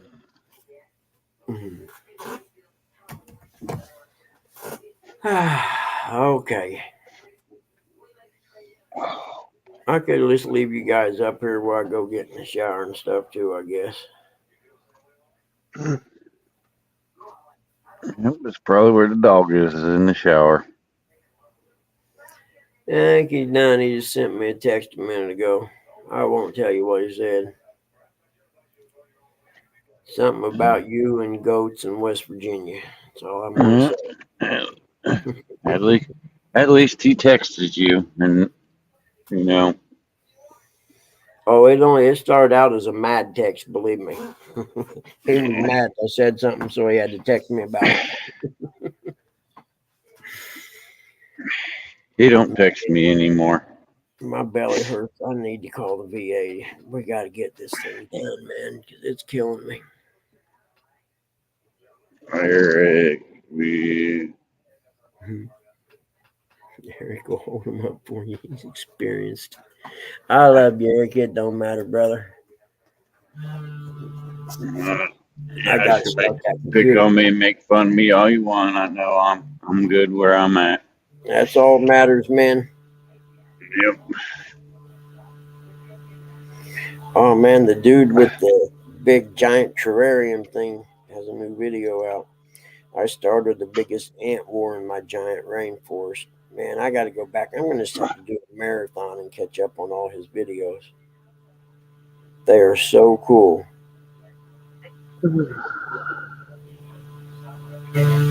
His channel is called Ants Canada, and he made a giant indoor rainforest thing in like a big terrarium, only it's huge. And he keeps introducing and removing different elements like animals or insects or things to it to see the change in it. I can't explain it, but it's cool.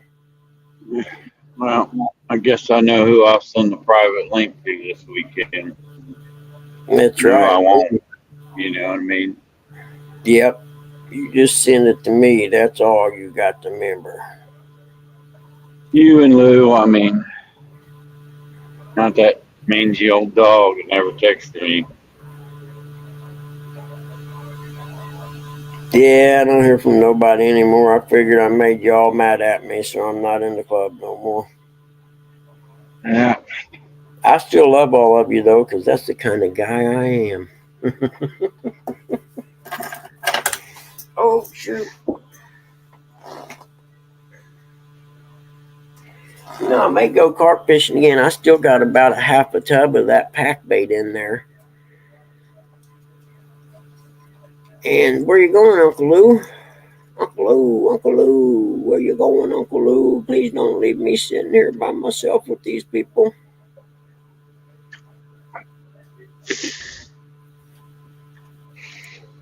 Hey, dog, you ever watch the LA council meetings, like I said?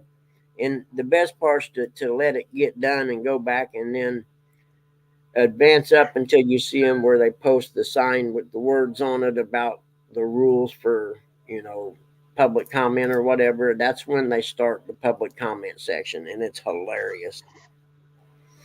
And then I've been following the one on that mayor over in Dalton or whatever. She's going to prison.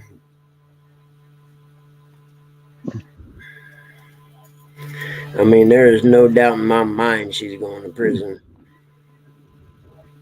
Smoking Scan's the name of the channel, Mark. The guy does he does like live police chases and stuff, but the best thing he does is he does the live LA City Council meetings. And if you've never seen one, I'm telling you, it's the best content there is. But you got to get through all the presentations and stuff to the part where it has the public comment. To it's because they can say anything they want there because it's California and they know that they'll get sued for freedom of speech, right?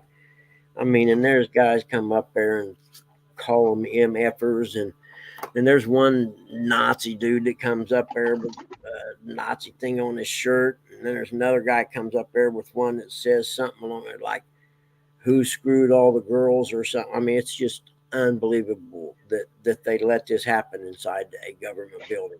It's worth watching. Smoke and Scans, his name is Smoke in Scan. And the smoke and scan comes from he sits around and smokes pot and scans different channels looking for live police chases.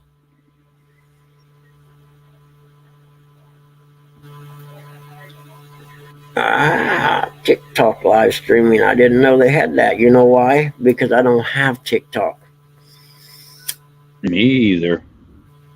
I know I'm missing the boat on probably a ton of subscribers and all that stuff, but I just can't because I watched them on the congressional hearing on C-SPAN. The people who own it, run it, they're full of shit. TikTok's like pay lakes. They're both the devil. Every dime TikTok makes goes to the Chinese government, and in turn, Chinese military. Chinese military, which in turn could kill some of our troops someday. That's the whole reason I don't do it. That's the only reason. But I do. Yesterday there weren't any really good streams for the DNC yesterday. I looked all over and couldn't find anything worth watching besides the live thing that started that night. And it took me about 50 when Nancy Pelosi came up. It was over. I can't watch this because she's the one politician in the world that I think God should strike dead so she can go to her place in hell.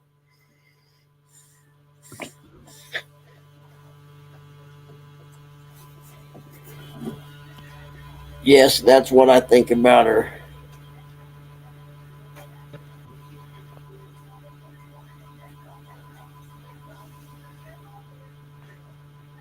Not like a lot of people. I'm not about them. We can do that, J Dog. When I end the live, we'll do that. But yeah, if you want some good mindless entertainment, check out Smoke and Scan. Usually it's 2 or 3 days out of the week they do that LA council meeting, and it's hilarious. You can go back and watch a few of them, and you can scroll through till it gets to where the people are coming and talking. They got one old guy that has a goat hand puppet, right? He's got long gray hair, and he's an attorney, certified, literally a lawyer. He comes up there and lets the hand puppet do. It's hilarious because he's smart.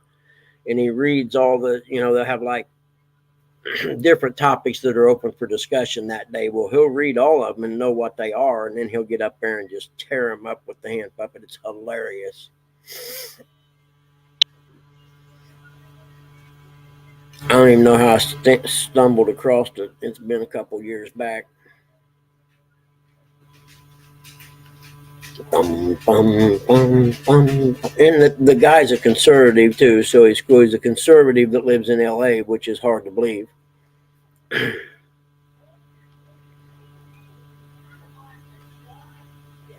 For those of you who are liberals in here, I don't hate liberals. I just think you guys are extremely misguided on priorities and things like that. Oh yeah, Dalton City Council right now is the best.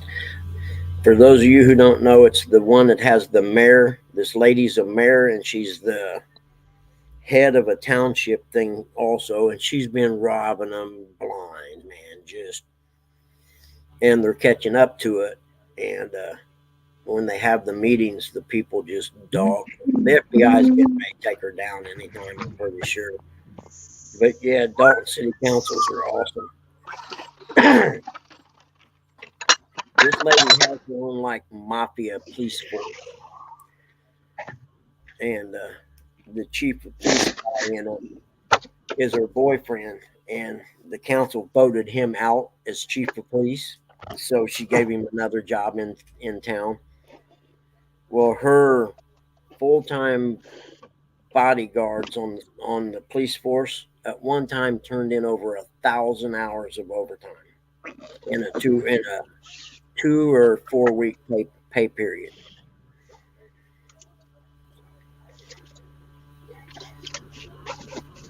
And she's broke the town. Literally millions and millions of dollars she spent.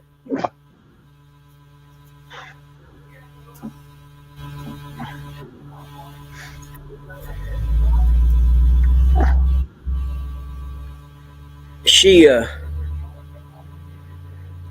I found out about her when this dude who he does, like live videos, and he goes to places that are having controversies or whatever. Well, he goes there. It's just this young kid, and he wants to talk to the mayor. Well, the police guys come out and surround him, and literally, I'm telling you, if the dude hadn't had it going live on YouTube, I think they would have probably just beat the crap out of him.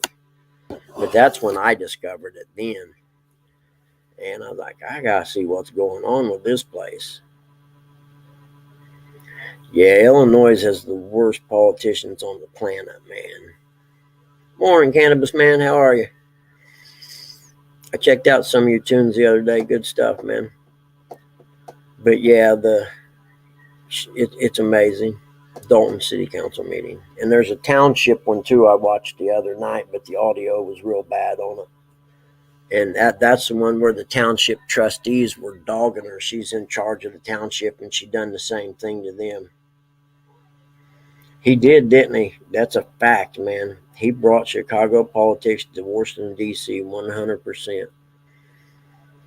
Because Chicago politics been bad for decades and decades and decades, man. Since back to the early mafia days.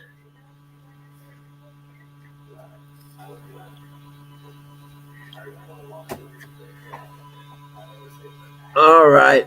Enough of this jibber jawing about stuff we don't know about. We just act like we do. Oh, yeah, I'll bet, Mark. There's no way you moved when Daley was married. Yep, I can see that. And what really makes me mad is the Democrats talk about a lot about caring about the people, right? Well, why don't you hear anything about all the young black men that are getting killed in Chicago every day and every weekend? It was, I think, 4th of July weekend or something. There were 11 homicides and 30 some people shot during that weekend.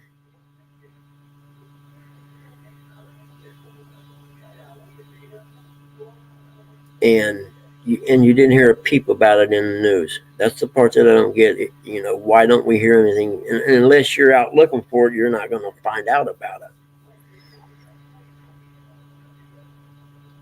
That's 100% right, Mark. The leaders of the Democrat Party right now are socialist criminals, and you're right. Who are all they're wanting to do? How on earth did Congress vote in or give themselves the right to do insider trading? They made it where they're allowed to.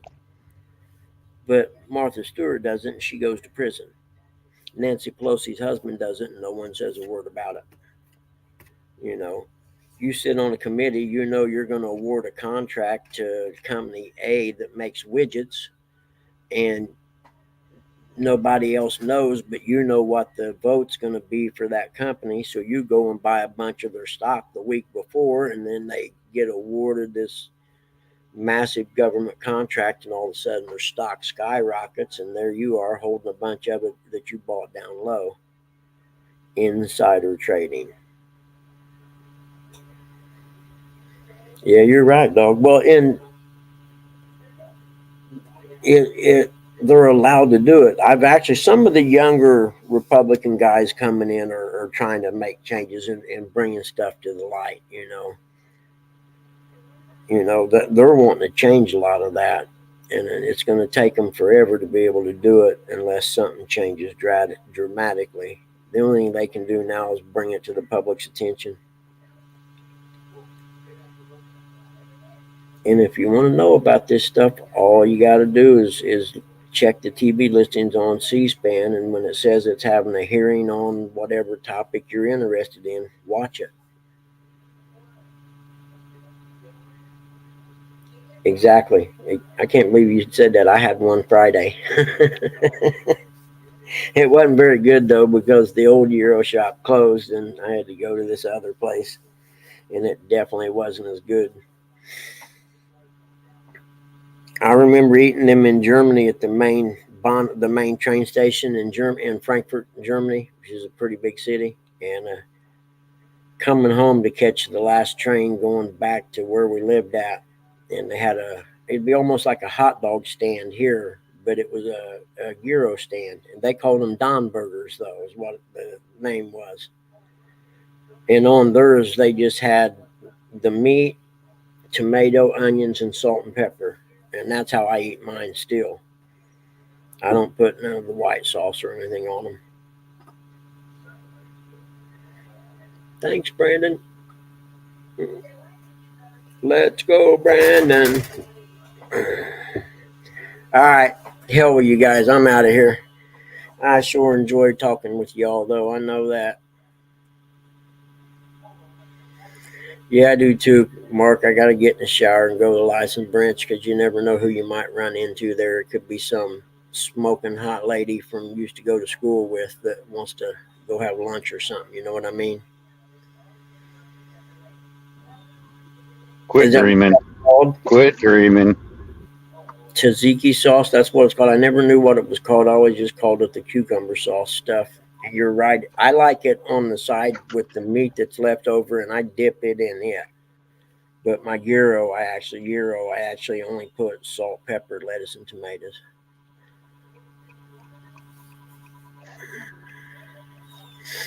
And thank you everyone for hanging out. Been a lot of fun today. It helps. You know what? I looked when I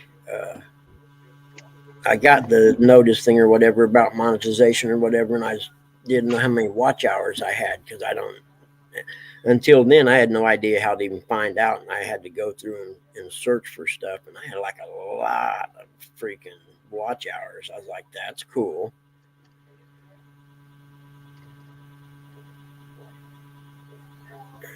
All right, Mr. Smallwater, I wondered where you went.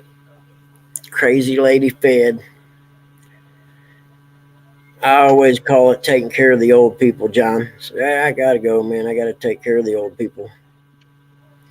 I hope no one takes offense to that, but it's what I do. I take care of old people. Yep, and you take care of yourself. So Yeah, that's a fact. That's the worst one, the and worst old person. I forget you're I'm old, though. pretty old and bitchy person. I tell you what. I am a grouch these days. The world's got me pissed off. My life's got me pissed off, man. Yeah, I like to be done with it. Yeah, I'm just kind of pissed off at things these days. And we're getting ready to become a living version of the movie Idiocracy if the Democrats win this election. You know what? I might have to watch that tonight. Chubby chasing. Nah, dog, I'm telling you right now, dude, there's one thing about the bug, man, and I have photo evidence. I've only had good looking women in my life. I don't play that. I mean, I might have hit some chubs when I was younger, but as far as long term relationships, no, they've all been smoking hot. I wasn't fat then neither, so maybe I will have to lower my standards a whole bunch because I'm fat now too. So I got to realize what I'm Have a good one. bargaining with. You know what I mean? I ain't got a lot to bargain with right now, but fat, old, and time extremely occupied. So yeah, I may have to change my philosophy on that one. Come to think of it.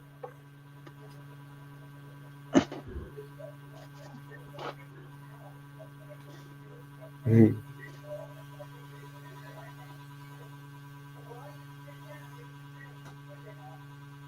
People with early Alzheimer's do this. Bathroom mistake with a stronger memory stop the coming back. Okay, great. Nope. Where did it go? Was it here? I don't know, says Bugman. You okay, Jill? Huh? Poor thing. There we go. All right, anybody got anything before I go?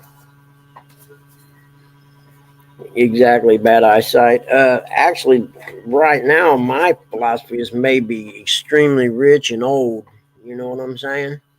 Mm-hmm. With I a could do 1,000 that. acre, 10 I could, acres and a yep, big pond, I could do 1,000 that. acres and a 10-acre pond. Yeah. Yep. I'm Mark down. said. Mark said, "Jay, you enjoy West Virginia. Hey, if she ain't good enough for family, she ain't good enough for no one." I hate going to West Virginia. Just the drive back Yeah, sucks. I loved it there, man. If it wasn't for the employment situation, I would live there, or I would live down Kentucky where our land's at, and our family Yep. graveyard. I wouldn't live in Kentucky. There's some fucking weirdos down there with no teeth. I'd fit right in. What am I kidding? I do fit right in. I got family there.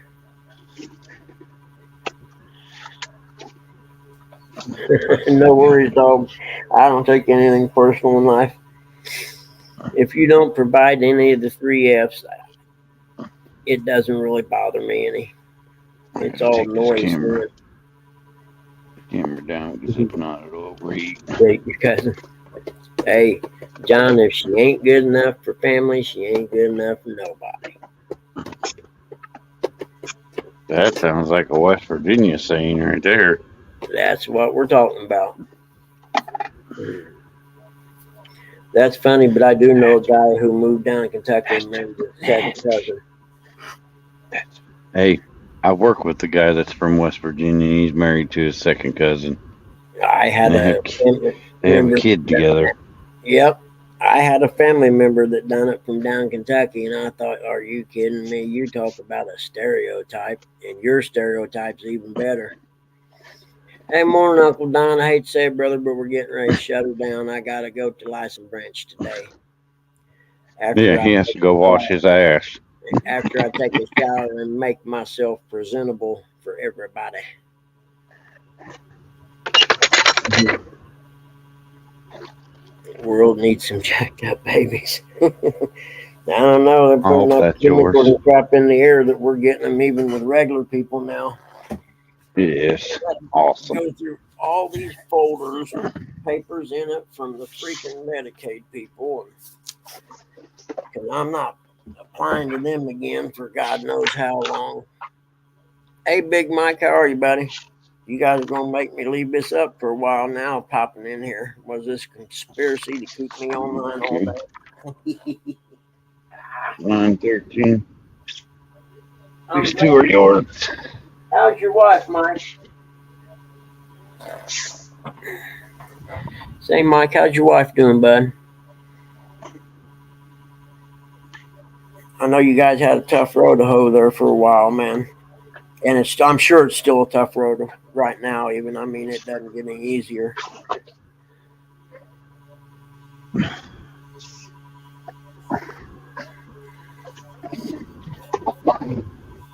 And yes, it is yours.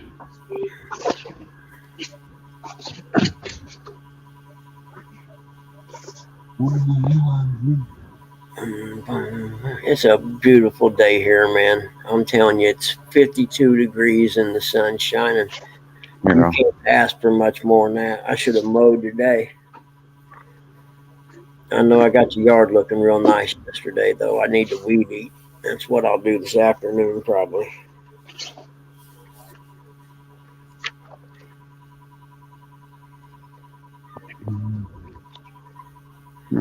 Oh, awesome, awesome. Yeah, I had to have some wound therapy after I had my colon surgery and my abdomen it opened up and stuff. It was hard. It was really a trying time.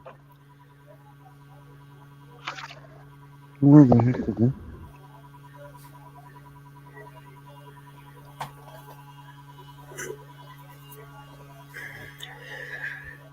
That's awesome, man. If you need anything, hop in the show some morning and let us know. I guarantee you, everybody in here will help you out. There's no doubt in my mind. I know it's got to be tough.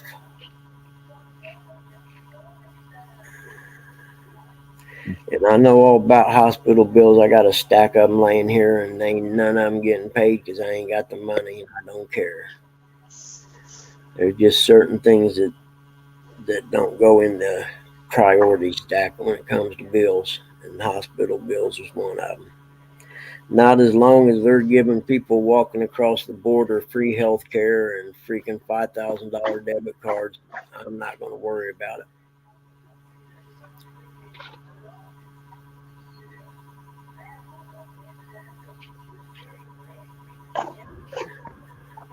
Farting into jars. I like that. I had a friend who used to catch his farts and he'd throw them at you, if you know what I'm talking about. And it actually works, and it used to gross me out, so he would do it all the time because he knew it grossed me out.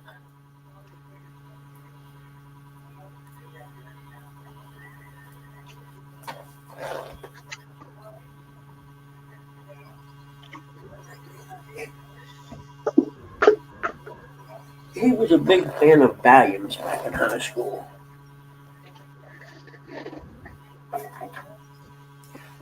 I seen him take about 20 Valium tins at one time, one year, or one Friday night, and live.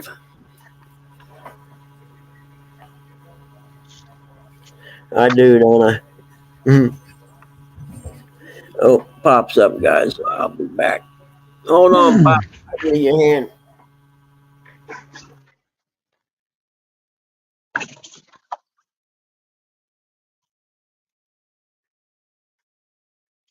Them two little ones are yours.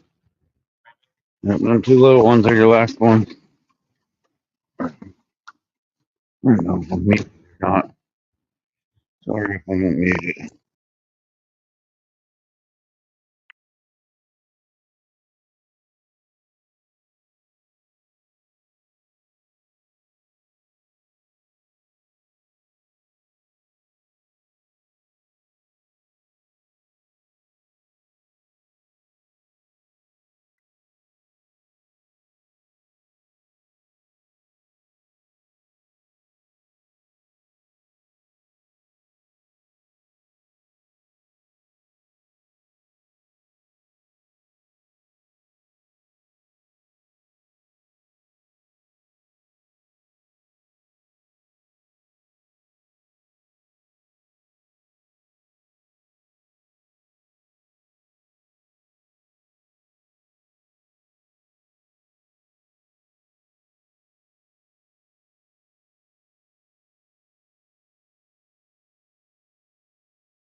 All right, y'all. I gotta go. Pop's up. I gotta get him some breakfast and stuff. Enjoy your day. If you're anywhere in the Midwest, it's going to be sunny and cool. And if you can't enjoy it, it's 56 right now. I'm fat. I ain't complaining.